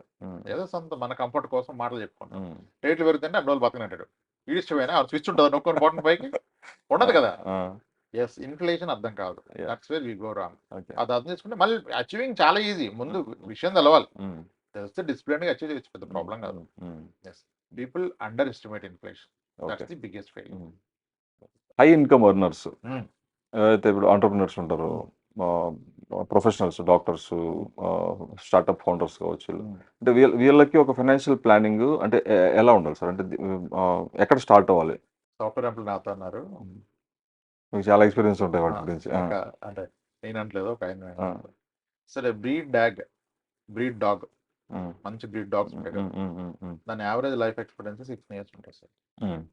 Anything beyond that is the bonus. Okay. Top most బ్రీడ్లు చెప్తే డాగ్స్ లో 16 years లైఫ్ స్పాన్. దాని తర్వాత ఉండొచ్చు 20-25 years, కానీ అదంతా బోనస్. అంటే దాని ఆ క్వాలిటీస్, క్యాచింగ్ అంతా 16 సార్. ఒక ఐటీ ఎంప్లాయ్ కూడా కెరీర్ పీక్ గ్రోత్ 16 దాని తర్వాత బోనస్ సార్ అన్నాడు. ఓకే, చాలా బ్యాడ్ గా చెప్పింది కదా. ఎగ్జాంపుల్ బ్యాడ్ గా ఉన్నా కూడా అంటే ఆ విషయం తెలుసుకోవాలి. కెరీర్ లో పీక్ అయిపోతున్న 3 లక్షలు వస్తారంటే ఇది కంటిన్యూ అవ్వదు కదా. అవును. అంటే ఈ ఉన్న స్పాన్ లో you should plan for the rest of the life. ఈ క్లారిటీ ఎంప్లాయీస్ మిస్ అయిపోతారు. ఇది పర్టికులర్లీ ఐటీ సెక్టర్. 16 years ఇది పీక్ అంట, తర్వాత sustaining it self is difficult అంట. ఐటీ ఎంప్లాయీస్ ఇది తెలుసుకోవాలి. అండ్ ఎంటర్ప్రైనర్ ఎవరి కోసం ట్యాగ్ ఇచ్చుకుంటారు ఎంటర్ప్రైనర్. అవును, దేనికున్నా స్టార్ట్అప్ చెప్పుకోవడం స్టార్ట్అప్. అంతే, మీరు లింక్డ్ఇన్ ఓపెన్ చేస్తే అందరూ సీఈఓలు ఉంటారు, అందరు ఫౌండర్లే ఉంటారు. అందరు ఫౌండర్లే. అవును కదా, ఫోటో నీట్ గా వస్తే ఫౌండర్ కదా. అవును, విలేజ్ వేసుకుంటే అయిపోయి కదా. అంటే అందరం అలాగే స్టార్ట్ అవుతాం. మనం గ్రో అవుతున్నప్పుడు బిజినెస్ లో మన ప్రైమరీ రెస్పాన్సిబిలిటీ మన family, society, achievements, awards, rewards secondary. First priority family. When I grow in career or a business, I am taking more bigger bets. ఆ బెట్స్ లో నా ఫ్యామిలీని పెట్టకూడదు. No bet should be at the cost of family's future or kids future. So first initial amount ని నార్మల్గా ఒకటి ఏంటంటే business లో పెడితే పెరుగుద్ది, బిజినెస్ అంటారు. నో, ఎంత బిజినెస్ పెరిగినా నేనేమంటానంటే బిజినెస్ అనేది బావిలో నీళ్ళు లాంటిది. మీరు ఎంత పోసినా ఫుల్ అవ్వదు, ఎంత తీసినా ఎంటీ అవ్వదు. కానీ మీరు ఫుల్ చేద్దాం ట్రై చేస్తే లైఫ్ సరిపోదు. ఈ క్రమంలో మీరు చేస్తూ పోతే ఎవడో వచ్చి ఒక పాయిజన్ డ్రాప్ వేస్తే మొత్తం అయిపోయింది. మనం గ్రేట్ బిజినెస్ స్టోరీస్ పడుతున్నాం, అట్టర్ ఫ్లాప్ ఫెయిల్యూర్ స్టోరీస్ మాట్లాడొచ్చా? జీరో అయిపోయిన వాళ్ళని ఎంతో మంది ఉన్నారు కదా పేర్లు తీసుకుంటే. అది ఎవరికైనా జరగచ్చు. ఎన్ని స్టార్ట్అప్స్ వస్తే మనం వినిత నాయర్లు కొని మాట్లాడతాం, కానీ జీరో అయిపోయిన వాళ్ళు మాట్లాడడం. అప్పుడు నీ ఫ్యామిలీ పరిస్థితి, వాళ్ళకి ఇంత సపోర్ట్ ఇచ్చి టైం ఇచ్చి వెళ్ళగొడితే నువ్వు వెళ్ళి మొత్తం జీరో తీసుకుని వస్తావా? కాబట్టి ఇనిషియల్గా ప్రతి entrepreneur when you are growing big, see that రేపటి నుంచి నువ్వు లేకపోయినా నీ ఫ్యామిలీ తిరిగి చూసుకోవాల్సిన అవసరం లేనంత మనీ వాళ్ళ కోసం వాళ్ళ పేరు మీద సపరేట్గా పెట్టేసాను. నీ పిల్ల హైయర్ ఎడ్యుకేషన్ మీరున్నా లేకపోయినా ఆ entire family rest of the life లివింగ్కి సరిపడా. నువ్వు పీక్లో ఉన్నప్పుడు చాలా మనీ ఉంటుంది. ఆ విట్నెస్ పీపుల్ నెలకి 8 లక్షలు 10 లక్షలు కైండ్ ఆఫ్ ఇన్కమ్ తీసిన వాళ్ళు ఆఖరికి కార్లో ఈఎంఐ అట్లా కార్ వెళ్ళిపోయిన వాళ్ళు ఉన్నారు. We have seen. Business primary ఈ మేజర్ అంతా కూడా బిజినెస్ లో జరుగుతుంది. బిజినెస్ లో మీకు తెలియదు రిస్క్. Most volatile. జాబ్ లో ఏముంటది రిస్క్? ఏముంటుంది. అది పోతే ఇంకోటి ట్రై చేస్తాం అంతే. ఒక 10 రూపాయలు అటు ఇటు అంతే. 20 లక్షల ప్యాకేజ్ 14 లక్షల ప్యాకేజ్ వస్తుంది. లేదా ఫ్రెండ్ అవడం స్టార్ట్అప్ రారా ఎంతో మంది ఇస్తావు. అట్లీస్ట్ సర్వైవల్ ప్రాబ్లం ఉండదు. సర్వైవల్ ప్రాబ్లం ఉండదు. అండ్ ఇంకోటి ఏంటంటే when you're working somewhere by default system is design in such way that ఒక గ్యారంటీడ్ పెన్షన్ ఒక డైరెక్ట్ ఈపీఎఫ్ లోకి వెళ్తే అదొక బ్యాలెన్స్ అగ్రిమెంట్. నువ్వు ఎంత ఎదవో ఏం పడుచుకోకపోయినా కంపెనీ వాడు ఒక హెల్త్ ఇన్సూరెన్స్ ఇస్తాడు. కంపెనీ వాడు ఒక బేసిక్ టర్మ్ ఇన్సూరెన్స్ టైప్ ఏది గ్రూప్ పాలసీ ఎక్కడ ఒక ప్రొటెక్ట్ అవుతుంది. The higher salary your in by default. ఇప్పుడు చాలా మంది ఎంప్లాయీ ప్రొవిడెంట్ ఫండ్ లో 1 crore 80 lakhs ఉంటుంది. ఎప్పుడు టచ్ ఎంప్లాయీ ప్రొవిడెంట్ ఫండ్ గ్రాట్యుటీలు ఇవి కలిపి మంచి డీసెంట్ అమౌంట్ ఉంటుంది. ఇన్సూరెన్స్లు ఉంటాయి. కొంతమంది కంపెనీ షేర్ చాలా తక్కువ మంది ఇవన్నీ ఉంటాయి. కానీ బిజినెస్ వాడికి ఏముంటుంది? మరి ఏం లేనప్పుడు 100% రిస్క్ లో పెడితే నీ ఫ్యామిలీ కదా నీ ప్రయారిటీ. సో ఫ్యామిలీకి లైఫ్ టైం సరిపడా పక్కన పెట్టి అప్పుడు నువ్వు బిగ్గర్ రిస్క్ తీసుకో. కానీ ఇది మర్చిపోతారు. నేను చేసేది ఫ్యామిలీ గురించే కదా నాకు తెలుసు అంటే అక్కడ ప్రాబ్లం. బావిలో ఒక డ్రాప్ పాయిజన్ వేస్తే ఏమవుతుంది? ఇవాళ రేపు ఏ బిజినెస్ గ్యారంటీ లేదు. అవును అవును. ఏది ఎప్పుడు అయినా అలా ఉన్నాయి కాంపిటీషన్. ఈ రోజు ఒక అద్భుతమైన ఫుడ్ బిజినెస్ నేను నడుపుతున్నా. నా పక్కన ఒక 2 crores రెస్టారెంట్ పెట్టిన వాడు తాళి 300 పెట్టి ఆల్ నాన్ వెజ్ ఐటమ్స్ అంటే 1-2 months is enough for him to kill me. అంతే. వాడు ఇనిషియల్ గా ఎస్టాబ్లిష్ అవ్వాలి. వాడు ఎన్ఆర్ఐ. ఇక్కడ 2 ఫ్రెండ్స్ ఉన్నాడు. ఫండింగ్ ఉంది. 9 crores ఫండింగ్ పట్టేసిండు. ఆపరేషన్ కాస్త 2 years ఫ్రీ రా నడిపిద్దాం మనం. ఒక 6 నెలలు మొత్తం ఎస్టాబ్లిష్ అయిపోవాలి. ఏరియాలో మొత్తం కిల్ అవ్వాలంటే కిల్లే. ఎంత డీప్ పాకెట్స్ ఉంటే అంత బెటర్ గేమ్ ఆడదు. అంతే. మనం వీ కాంట్. పెద్ద చేపలు చిన్న చేపలు తినేస్తాయి కదా. అవును అవును. అట్లా ఒకటి వస్తే పెద్ద వస్తే నువ్వు ఉండవు మార్కెట్ లో. సో దాన్ని నమ్ముకొని నేను పెద్దగా అయితేనంటే ఎట్లా? నువ్వు పెద్దగా తిమింగలు వస్తాయి. అవుట్. అది బిజినెస్ లో ఆ రిస్క్ ఉంటుంది. అది తెలుసుకోవాలి. కానీ మోటివేషన్ వచ్చింది. ఇది నచ్చింది. అదే అంటే నువ్వు అది ఇది స్కై మీద అంటే వస్తారు కానీ స్కై కాదు. ముందు ఇంటి కింద పిల్లల్ని చూసుకో. ఇది చేశాక నథింగ్ రాంగ్. కానీ this what I have seen in most of the entrepreneurs business people mistake చేస్తారు. ఫ్యామిలీని రిస్క్ లో పెడతారు. మీకు వచ్చిన క్లయింట్స్లో అంటే ఈ డిఫరెంట్ కైండ్స్ ఆఫ్ ప్రొఫెషన్స్ నుంచి వచ్చి ఉంటారు. మీకు నెంబర్ ఆఫ్ క్లయింట్స్ ఉన్నారు. మీకు ఈ క్లయింట్స్లో మీరు అంటే ఈ మోస్ట్ క్యాపబుల్ అయ్యింది ప్రొఫైల్ అంతా బాగుండే అప్పటిదాకా ఆ ఒక్క డెసిషన్ తను తీసుకోకపోయింటే తన లైఫ్ బాగుండేది, చాలా బాగుండేది, ఫ్రూట్ఫుల్గా అనిపించిన స్టోరీ ఏమైనా ఉందా? చాలా ఉంటాయి. Major decisions are business decisions. Okay. కూల్గా వెళ్తున్న లైఫ్ని అంటే బిజినెస్ చేయొద్దని చెప్పట్లా. ఆ బిజినెస్ వరకు నువ్వు ఎంత బెట్టింగ్ చేస్తున్నావు? ఓకే కదా. ఎవరో ఫ్రెండ్స్ కలిసి మాట్లాడారని ఒక బిజినెస్ లో పెట్టి మోసపోతాం అయిపోద్ది మొత్తం. అంటే నువ్వు లైఫ్ టైం సేవింగ్ పెట్టొద్దు కదా. అవును. బెట్టింగ్ పెట్టమంటాను చెప్పండి. కానీ ఎంత బెట్టి పెట్టాలని క్వశ్చన్. అది ఎంత బ్యూటిఫుల్ ఐడియా అయినా సరే నువ్వు ఎంత బెట్టింగ్ పెట్టాలి. ఇప్పుడు నువ్వు జాబ్ చేస్తూ బిజినెస్ పెడితే 1 year ఇన్కమ్ పెట్టు. ఓకే. 1 year అంటే ఓకే మేనేజబుల్. ఇప్పుడు నువ్వు జాబ్ చేస్తున్నావు, బిజినెస్ చేస్తున్నావు, గోవా వెళ్ళావు, క్యాసినోకి వెళ్ళావు, వెళ్ళు తప్పలేదు. 1 day ఇన్కమ్ గేమ్ అది. Okay. 1 day is okay. Okay. ఒకరోజు కష్టపడతాయి. ఒక లిమిట్ ఉంది కదా. అవును. వెళ్ళొద్దని చెప్పట్లా కదా. మందాగిన ఒక పెగ్గేసుకుంటాం కానీ ఒక బాటిల్ వేసుకుంటే సేమ్ అప్లైస్ ఇక్కడ కూడా కదా. అట్లా ఎంత బెట్ చేస్తున్నావు అనేది ఇంపార్టెంట్. అది మిస్ అవ్వటం వల్ల పోతుంది. పట్టుకుని ఉంటే కూడా తెలియదు కదా. ఇప్పుడు ఎంటర్ ఏంటి బట్ ఆ కంట్రోల్ ఉండాలి. ఉండదు చాలా మంది. ఇది పెడితేనే ఇప్పుడు ఈ మధ్య బాగా ఎక్కువైపోయింది కదా. 6% పర్ మంత్ ఇస్తున్నాం అంటే ట్రేడింగ్ అని చెప్పి డబ్బులు పెట్టి ఎవ్రీ 1 week ఒక కేసు వస్తుంది. విజయవాడ ఇక్కడ ఏ చూసినా 250 కోట్లు 300 కోట్లు వేస్తారంట. అంటే ఎంత గ్రీడీ ఉన్నారు పీపుల్. గ్రీడ్ ఇన్ని ఎక్స్పీరియన్స్ అవుతూ కూడా చూస్తూ కూడా సరే మాకు తెలిసినోడే సార్ అంటాడు. అందరు తెలిసిన తెల్లడే ఉంటాడు సొసైటీలో. సొసైటీ అంతా తెలిసిందే కదా. మావాడే సార్ మా ఫ్రెండ్ వాళ్ళు బావే అంటే అందరు అంతే ఉంటారు. మరి మనం అన్ని ఎత్తే అందరు ఫ్రెండ్ వాళ్ళు బాగా ఉంటారు. మరి వేరే వాడు ఎవడు ఉంటారు ప్రపంచంలో కదా. ఇట్లా అంటే ఎంత బెట్ చేస్తున్నది ఇంపార్టెంట్. అది మిస్ అవుతారు చాలా మంది.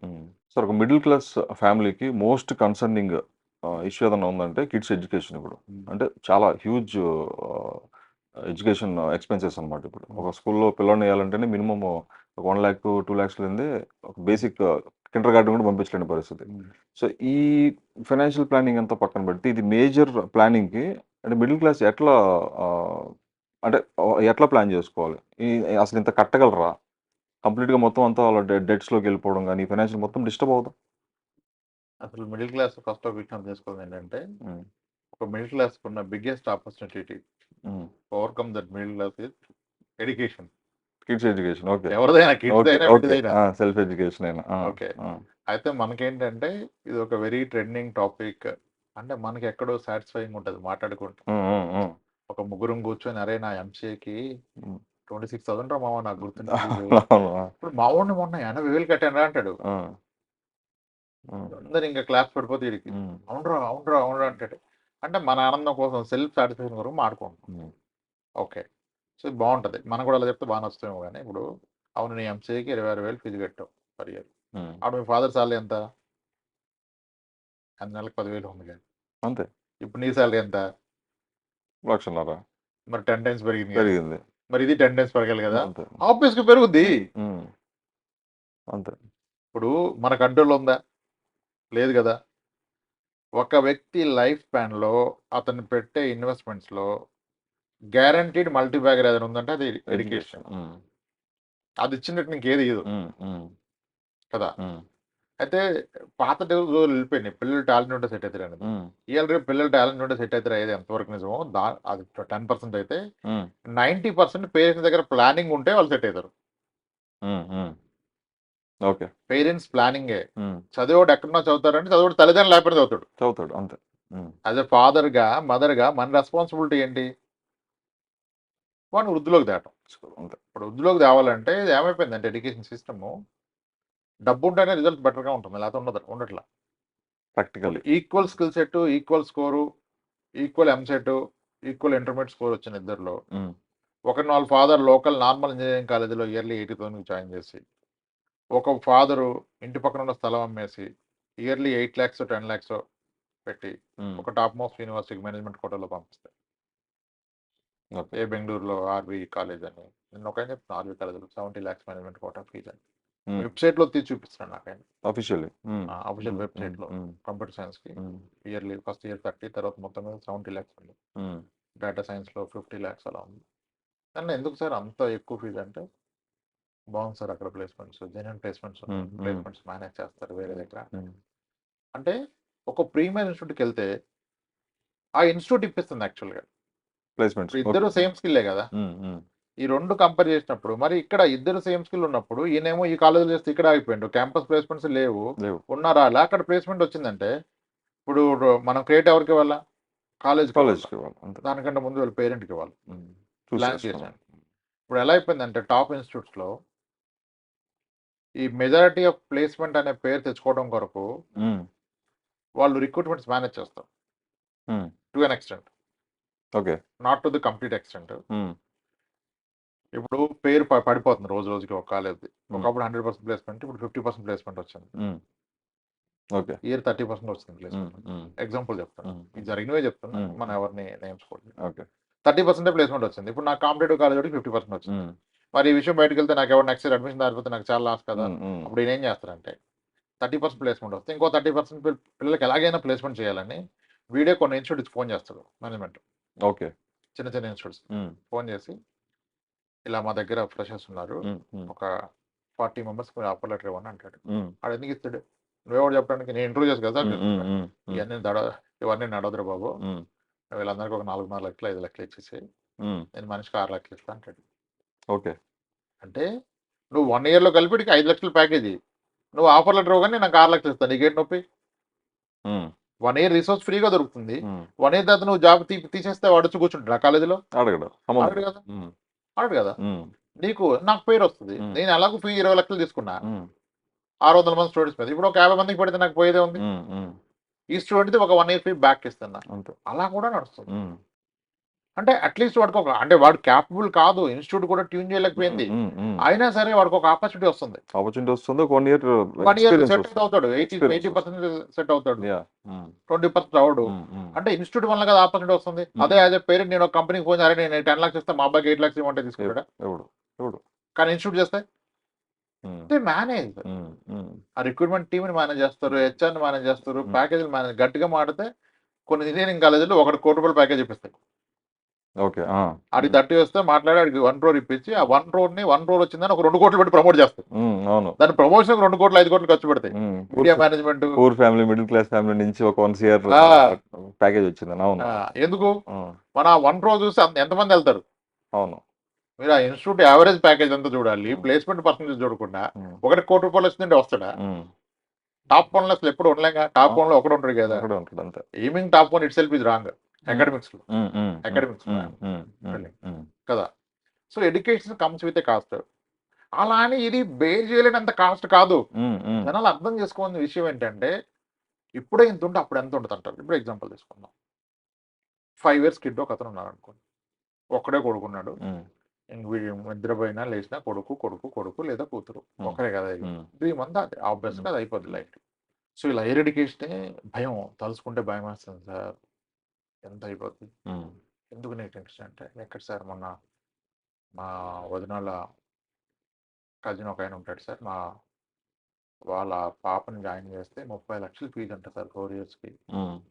ఇప్పుడే 30 ఉంటాయి, మీరు చెప్పిన లెక్కల ప్రకారం మీరు అంటారుగా ఎడ్యుకేషన్ ఇన్ఫ్లేషన్ 10%, 7 years డబుల్ అండి.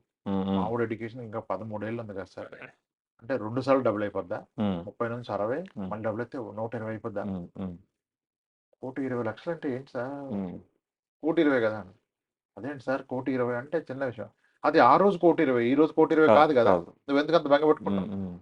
అసలు ఆ రోజు 1,20,00,000 కావాలి, నువ్వేం చేయాలి? ఇంకా నీకు 13 years ఉంది కదా. Another 13 years to go.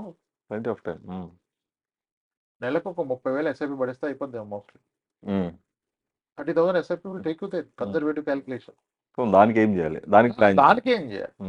లేదంటే 13 years తర్వాత ఒక 1.2 crore రావాలంటే మేబీ ఈ రోజు ఒక 25 lakhs పెడితే కూడా అయిపోద్ది. 25 lakhs in one go will become more than 1.2 crore after 13 years. ఒక 13 years తర్వాత 1.2 crore కావాలంటే all you need to invest maybe ఒక 25 lakhs ఇన్ మ్యూచువల్ ఫండ్, ఒక 35 lakhs ఇన్ ఎఫ్డి. ఏది ఓకే కాదు. దాన్ని బ్రేక్ డౌన్ చేస్తా అంటే కొంచెం అటు ఉండొచ్చు, మనం క్యాల్సి చెప్పట్లే కదా, సింపుల్ కదా. దీనికి ఏం చేయాలి ఆలోచించాలి. ఇప్పుడు ఎంత ఉండి 25 lakhs మ్యూచువల్ ఫండ్ పెడితే గ్యారంటీ అవుతుంది మోరల్లెస్. అది పెట్టకుండా వీడు అప్పులు చేసి చిట్టీలు కట్టి గోల్డ్ లోన్ పెట్టి పనికిరాని స్థలం కొంటాడు ఎక్కడో. ఇది పెరుగుద్ది కదా, కోటిన్నరా అంటే దానికి ఇటు నుంచి ప్లాన్ చేస్తున్నాడు. గుడ్డే అంటే నీ ఎమోషన్ అలా ఉంది. కానీ ఇది కోటిన్నర అయితే ఆ రోజు నీకు ఇది అమ్మితే బయట వస్తుందా? అసలు అప్పుడు పోద్దా తక్కువ అని. 4 years కోర్సు, 4 years ఫీజు కట్టాలంటే ఫస్ట్ ఇయర్ అమ్ముకోవాలి. ఏ ఇయర్కి ఐర్ మొక్క అమ్మలేం కదా. మరి అదే ఏ మ్యూచువల్ ఫండ్ డిఫరెంట్ ఎఫ్డీలు అయితే ఆ రోజు చేయొచ్చు కదా. నువ్వు మాట్లాడుతుంది 1,20,00,000. The required corpus today 25 lakhs. నీ యాన్యువల్ ప్యాకేజ్ 12 lakhs ఉంది. మేబీ 3 years అది కూడా పెట్టగలవు కదా. అంతే. ఇట్లా బ్రేక్ డౌన్ చేయాలి.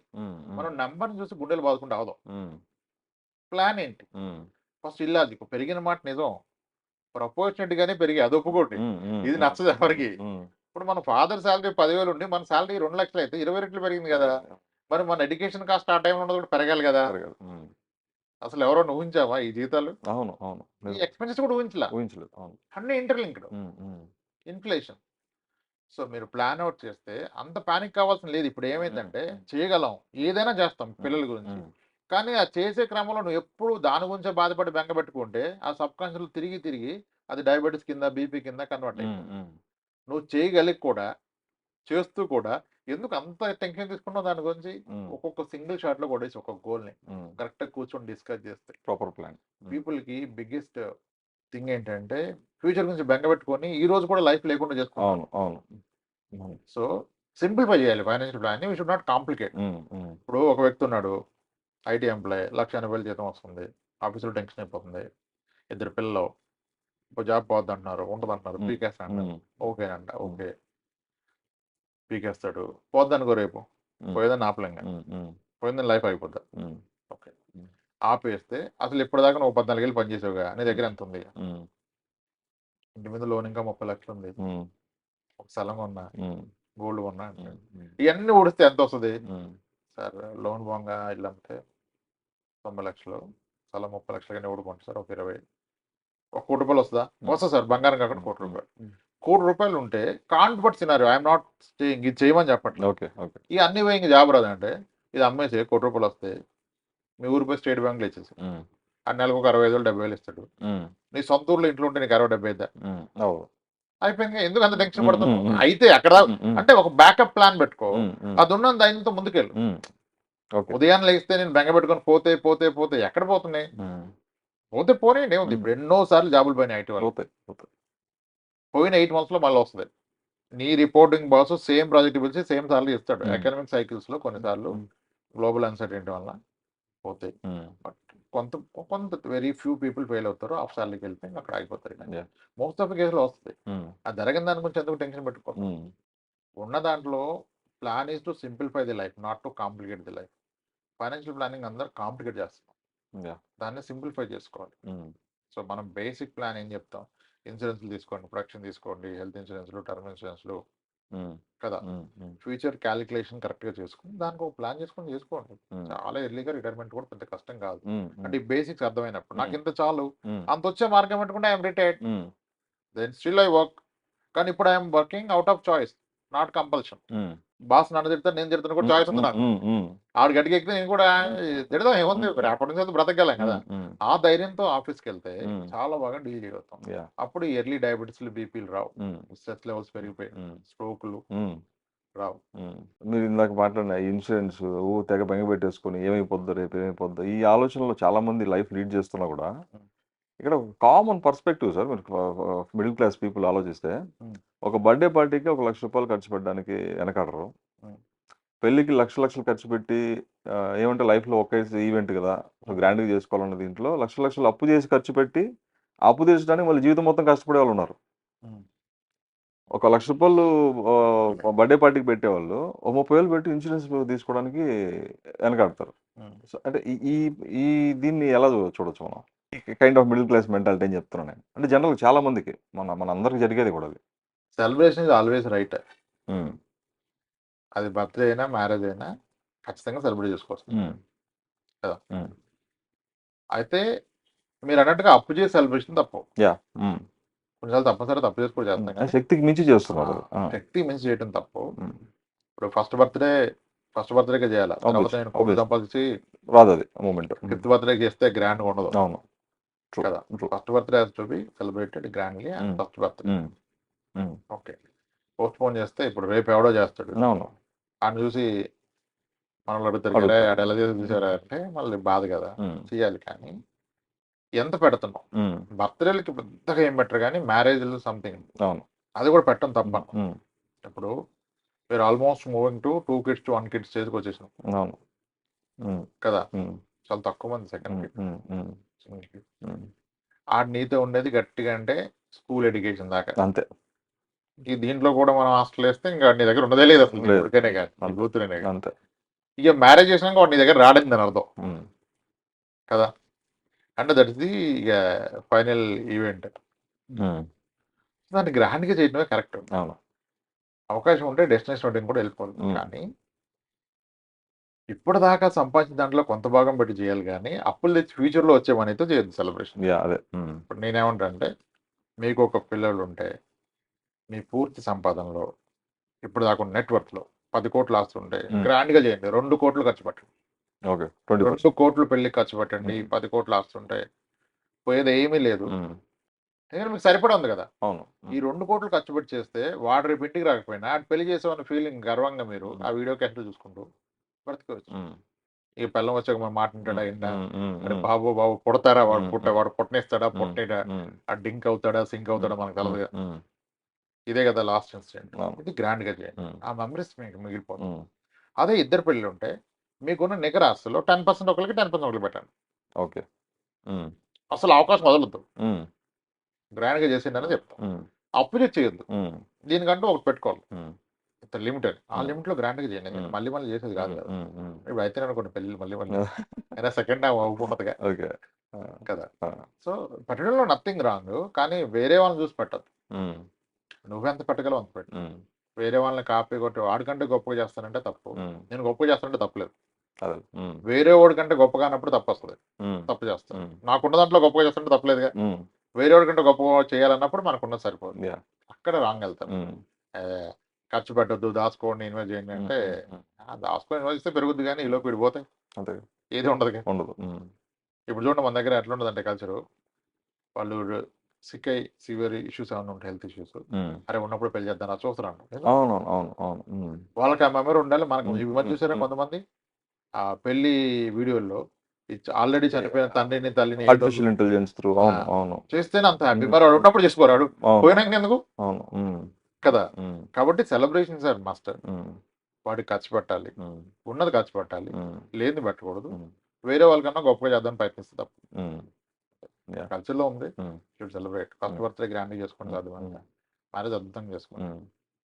అవకాశం ఉంటే 2000 మందిని కాకపోయినా 300 మందిని పిలిచి డెస్టినేషన్ వెడ్డింగ్ చేసుకోండి, ఒక ఫ్లైట్ వేసుకుని గోవా తీసుకెళ్ళి చేసుకోండి కదా. ఇంకా వాళ్ళు మీ పెళ్లి గురించి చెప్పుకుంటారు 10 ఏళ్ళు. ఇప్పుడు నా పర్సనల్ ఒపీనియన్, ఇప్పుడు 2000 మందిని పిలిచి మనం పెట్టి ఆడ తక్కువ చేసాడు, ఇది తక్కువ చేసాడు, పాన్ మంచిగా లేదురా, ఆకులు సరిగా వేయలేదని దానికన్నా 150 ఫ్యామిలీస్ ని పిలుచుకొని చక్కగా తీసుకెళ్ళి ఎక్కడికో తీసుకెళ్ళి డెస్టినేషన్ వెడ్డింగ్ అంటారుగా, ఆడి ఫ్యామిలీకి 3 days ఇచ్చి 3 days అని పోషించి బయటలో తీసుకెళ్ళి పెట్టు, అదే ఖర్చు. కానీ దీని ఇంపాక్ట్ ఎట్టు ఉంటుంది. ఇప్పుడు 2000 మంది నేను కలిసి బాగా చేసిన పెళ్ళని చెప్పరు, ఈ 150 ఎవరు మన చుట్టుపక్కల వాళ్ళు వీళ్ళు చెప్తారు కదా, రే అనిపించిందిరా నీ చూసాక మామిడి కూడా అట్లా చేయాలరా, ఎంత అయిందంటే తప్పదురా, అయింది 1 కోటి 2 కోటి అయినా పర్లేదు, గ్రేట్ రా. అది ఇన్స్పైర్. ప్లాన్ చేసుకోవాలి, చేయాలి, ఖర్చు పెట్టాలి. బట్ మ్యూచువల్ ఫండ్స్ ఎస్ఐపిస్ మీద చాలా మిత్స్ ఉన్నాయి సార్ జనరల్ గా. అంటే మేబీ దానికి తెలియకో మ్యూచువల్ ఫండ్స్ అంటే మీరు అన్నట్టు ఇంతకుముందు చెప్పినట్టు ఒక 10 lakhs మ్యూచువల్ ఫండ్స్ లో పెడితే అంత ఇన్వెస్ట్మెంట్ దాని మీద ఎందుకు పెట్టామన్న ఒక ఫీలింగ్ ఉంటుంది. సో ఈ జనరల్ మిత్స్ ఏంటి, యాక్చువల్ దానికి సంబంధించిన రియాలిటీస్ ఏంటి? ఫస్ట్ ఏంటంటే మ్యూచువల్ ఫండ్ అంటే పెరుగుద్ది, గ్యారంటీ పెరుగుద్ది అంటే తప్పు. మ్యూచువల్ ఫండ్ తగ్గుద్ది. ఓకే, నేను చెప్పాలంటే గ్యారంటీ తగ్గుద్ది. అదేంటి తగ్గితే నీకు పట్టాలంటే, మ్యూచువల్ ఫండ్ లో మీరు ఇన్వెస్ట్ చేశాక 1, 2, 3 years తర్వాత కూడా మీరు పెట్టింది తగ్గి ఉండే అవకాశం ఉంటుంది. గ్యారంటీగా తగ్గుద్దని చెప్పట్లా. ఫస్ట్ దీన్ని యాక్సెప్ట్ చేయాలి. మీరు ఎస్ఐపి ద్వారా పెట్టిన మంత్లీ 10,000 పెట్టి 3 years పెడితే మీరు 3,60,000 పెట్టాక మార్కెట్ సరిగా క్రాష్ అయితే 3,60,000 మధ్యలో పెరిగి కొంచెం పెరిగి ఉండొచ్చు, కానీ ఆ రోజు మళ్ళీ అది 3 lakhs కూడా అవ్వచ్చు, 2.5 కూడా అవ్వచ్చు. ఓకే, అప్పుడు జనాలు మోసపోయా ఇది ఇప్పుడు ఒక స్థలం కొన్నాడు, తగ్గిపోయింది రేటు, అప్పుడు ఏమంటాడు తెలుసా, ఈ సీఎం మారితే నెక్స్ట్ సీఎం వచ్చాక పెరుగుద్దిరా అంటాడు. సీఎం మారిన దాకా 5 ఏళ్ళు వెయిట్ చేస్తాడు స్థలం కొన్నాడు. మ్యూచువల్ ఫండ్ కొన్నాడు 2 years లో తగ్గితే వెయిట్ చేయడు, అది ప్రాబ్లం కదా. మరి సీఎం మారిన దాకా 5 ఏళ్ళు స్థలం కొని వెయిట్ చేసేవే, మ్యూచువల్ ఫండ్ వెయిట్ నీకు నొప్పి ఏంటి అంటే నీకు పర్పస్ క్లియర్ లేదు. నువ్వు పెరగడానికే పెట్టావు, ఇక్కడ ఎప్పటికైనా పెరుగుద్దని పెట్టావు. ల్యాండ్ అంటే పెరుగుద్ది, నిజానికి పెరుగుద్ది, ఈ రోజు తగ్గినా రేపు పెరుగుద్ది అంటావు కదా. ఇప్పుడు ఒక వ్యక్తి ల్యాండ్ కొన్నాడు అంటే దీనికి రైట్ కంపేర్ ల్యాండ్, ఇంక వేరేది కంపేర్ చేయలేం. గోల్డ్ ల్యాండ్ రెండు కంపేర్ చేయొచ్చు మ్యూచువల్ ఫండ్. మొత్తం mutual fund is highly regulated. Mutual fund కొనడానికి రిజిస్ట్రేషన్ 8% కట్టాం, ల్యాండ్ కొనాలంటే కడతాం రిజిస్ట్రేషన్ కదా. అండ్ రేపు మ్యూచువల్ ఫండ్ కొనడానికి అవసరం ఉంటే ఎప్పుడైనా ఎంతైనా అమ్మేసుకోవచ్చు. అండ్ ఇదేం బిగ్ టికెట్ కాదు, 1000 రూపాయలు ఉన్న అతను మ్యూచువల్ ఫండ్ కొనవచ్చు, 10 కోట్లు ఉన్న అతను మ్యూచువల్ ఫండ్ కొనవచ్చు, ఇన్ బిట్వీన్ ఎంతైనా పెట్టుకోవచ్చు. కానీ ఒక ల్యాండ్ కొనాలంటే కదా ఒక డీసెంట్ అమౌంట్ పెట్టాలి. ఇది అంత ఈజీ. అండ్ ఇక్కడ ఎంట్రీ కాస్ట్ లేదు, అక్కడ ఎంట్రీ కాస్ట్ ఉంది. అండ్ ఇది పార్షియల్ లిక్విడిటీ, ఎంత అంటే అంత అమ్మొచ్చు, ఎప్పుడైనా అమ్మొచ్చు, ఎప్పుడైనా పెట్టడం ఆపేయచ్చు. దీని మీద లోన్ ఇన్స్టెంట్గా వస్తుంది, అక్కడ రాదు. కానీ ఒక స్థలం కొన్నతను ఒక 1 year లో స్థలం రెట్టింపు ఎందుకు కొన్నిసార్లు అవుద్ది, 1, 2 years అవ్వచ్చు. అంటే అది స్టాండర్డ్ కాదు, మళ్ళీ అవుతుంది, కానీ ఒకసారి అయింది. అయినప్పుడు ఏం చేస్తాడు, అమ్ముతాడా? అమ్మడు. నేను చెప్పానా స్థలం పెరుగుద్దని, అది రా దాన్ని వచ్చింది. అదే మ్యూచువల్ ఫండ్ డబుల్ అయింది అనుకోండి, రిస్క్ ఎందుకు తీసారా, నీకు ఇది 2 లక్షలు అయిపోయింది, 1,00,000 అంటే స్థలం పెరిగితేనేమో పెరిగిందని సెలబ్రేషన్ చేసుకొని పెరుగుద్దని వస్తున్నావు. మ్యూచువల్ ఫండ్ పెరిగితే బాగానే పెరిగింది కదా, తీసారా ఎందుకు రిస్క్ అంటావు. ఓకే, స్థలం తగ్గితే ఏమంటాడు, భూమి ఎక్కడికి పోతున్నా ఎప్పటికైనా పెరుగుతుంది అంటాడు. మళ్ళీ మన సీఎం మారితే ఇటు ఉమ్, ఉమ్, ఉమ్, మరి మ్యూచువల్ ఫండ్ తగ్గితే ఏమంటాడు, ఎందుకురా రిస్క్ తీసేయండి. ఉమ్. అంటే పెరిగితే తీసేస్తావు, తగ్గితే తీసేస్తావు, ఏమీ కాకపోయినా తీసేస్తావు. ఉమ్. ఎందుకంటే ఇక నీకు ఇది పర్పస్లెస్ ఇన్వెస్ట్మెంట్ అయిపోయింది. Um, um, um. Any investment has to be purposeful. Okay. ఒక ఇన్వెస్ట్మెంట్ పెడితే నేను 15 ఏళ్ళకి పెట్టా, ఉమ్, 15 ఏళ్ళకి నాకు ఏం వద్దన్నది ఆలోచించాలి, కానీ 1 yearsలో ఏమైంది ఏంటి, ఉమ్. అది తప్పు కదా. Obvious. తప్పు కదా. ఈ మ్యూచువల్ ఫండ్ చూసే విధానం తప్పుంది. Yeah. గ్యారంటీ రిటర్న్ ప్రొడక్ట్ అంటే కాదు, ఉమ్, ఈక్విటీ మ్యూచువల్ ఫండ్ మారుతున్నాము. ఉమ్, ఉమ్, ఇది గ్యారంటీ రిటర్న్ ప్రొడక్ట్ కాదు. In a short period um. Like 1, 2, 3, 4, 5 yearsలో రాకపోవచ్చు, కానీ లాంగ్ టర్మ్లో it almost works like a guarantee product. Okay. ఇప్పుడు స్థలాలు 10 years అయినాక రేటు పెరిగిన స్థలాలు ఉండవా, ఉంటాయి. కానీ మ్యూచువల్ ఫండ్స్లో లేవు. ఉమ్, ఉమ్, లేవు, మోస్ట్లీ లేవు. ఉమ్. ఒక యావరేజ్ ఫండ్ తీసుకున్నా 13, 14, 15% కైండ్ ఆఫ్ రిటర్న్స్ ఇచ్చింది. Yeah. మీరు దీని మీద అవగాహన పెంచుకోవాలి. ఉమ్, అందరు పెడుతున్నారు మ్యూచువల్ ఫండ్స్లో, ఎంత పెడుతున్నారంటే 5,000, 10,000, 2,000 పెట్టి నేను పెట్టా అంటాడు. ఉమ్, మ్యూచువల్ ఫండ్లో మీరు పెట్టాల్సింది మీకు ఈజీ అమౌంట్ కాదు, um. Right amount. Okay. Right amount will get to know when you understand the future requirement and goal. దానికి మీకు రైట్ అమౌంట్ ఉంది, అది పెడితే మీకు డిస్ప్లే వస్తుంది. ఉమ్, ఉమ్, అందరు పెడుతున్నారు, నేను కూడా 15,000 పడేస్తాను మ్యూచువల్ ఫండ్, మీకు డిస్ప్లే రాదు. ఉమ్, ఉమ్, రాదు. Um. Mutual funds huge categories, okay. చాలా విధాలుగా వాడుకోవచ్చు. ఇప్పుడు రిటైర్మెంట్కి అయితే ఎస్డబ్ల్యూపీ అంటాం, అదొక డిఫరెంట్ ఉమ్, కాన్సెప్ట్. ఉమ్, ఉమ్. దానికి పెట్టే స్కీమ్స్ వేరు, దీనికి పెట్టే స్కీమ్స్ వేరు. ఇప్పుడు సోషల్ ఇన్ఫ్లుయెన్సర్స్ ఏం చేస్తారంటే, ఇప్పుడు ఒక 10 మంది చెప్తే ఆ డేటా రాంగ్ ప్రూవ్ చేయడానికి ఇంకో డేటా వస్తుంది దాంట్లో. ఉమ్, మ్యూచువల్ ఫండ్స్ అంత ట్రిక్కీగా ఉంటాయంటే ఉమ్, ఆ పర్ఫార్మెన్స్ లో ఒక 2 నెలల్లో పీక్ లో ఉన్నప్పుడు మొదలు పెడితే మొత్తం రివర్స్ అయిపోయింది. Um, um. అట్లా లేని కన్ఫ్యూజన్ క్రియేట్ చేస్తారు. Yeah. Mutual funds are clearly for long term. It has to be goal based. దీంట్లో రిస్క్ ఉంది. Risk capital can go down, it's not the complete capital పోదు. ఉమ్, ఉమ్. భూమి కబ్జా అయితే మొత్తం పోతుంది, Okay. పోదు. అవును. Capital can go down by worst case 30-40%. Um, there are instants. Um. అంతే, 100% పోదు.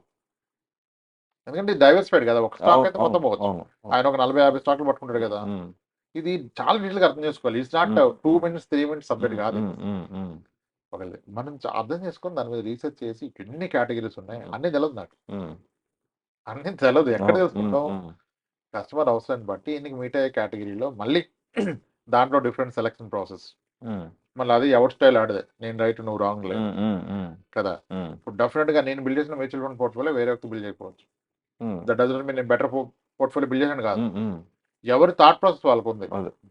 కదా. ఉమ్, ఇది ఒక long term investment, um, not for short term. Um, ఒక 10 years 12 years ఉంటాయి. Mutual funds definitely create wonders, um. Far better than any other investment. Okay. అంటే వీసే asset classes ఉమ్, ఉమ్, పెద్ద ఉమ్, పెద్దలుగా ఉమ్, ఉమ్, అన్ని ఇన్వెస్ట్మెంట్స్ కన్నా బెటర్ ఇస్తుంది. ఉమ్, దీని స్ట్రెంత్ ఏంటంటే ప్రతి అవసరానికి ఆదుకుంటుంది. ఉమ్, ఎప్పుడైనా నీ డబ్బు నీ చేతిలో ఉంటుంది, ఉమ్, ఉమ్. కొడితే వస్తుంది. ఓకే. 5 నిమిషాల్లో లోన్ వస్తాయి. ఎక్కడ వస్తాయి 5 నిమిషాల లోన్? అవును. గోల్డ్ లోన్ బట్టలు అరగంట పడుతుంది పడుతుంది. ఉమ్, కదా. అది అంత ఫ్లెక్సిబుల్ ట్రేడ్. ఉమ్. అవగాహన కల్పించాలి, యా. కానీ మిస్లీడ్ అయిపోతారు. ఉమ్. అంటే అవైలబిలిటీ ఆఫ్ ఇన్ఫర్మేషన్ ఎక్కువ అయిపోయింది కదా, um. That's creating confusion. SIP start చేసేటప్పుడు ఉమ్. జనరల్గా అంటే ఏదో ఇన్వెస్ట్మెంట్ మేము స్టార్ట్ చేస్తున్నాం దీంట్లో ఉంటుంది.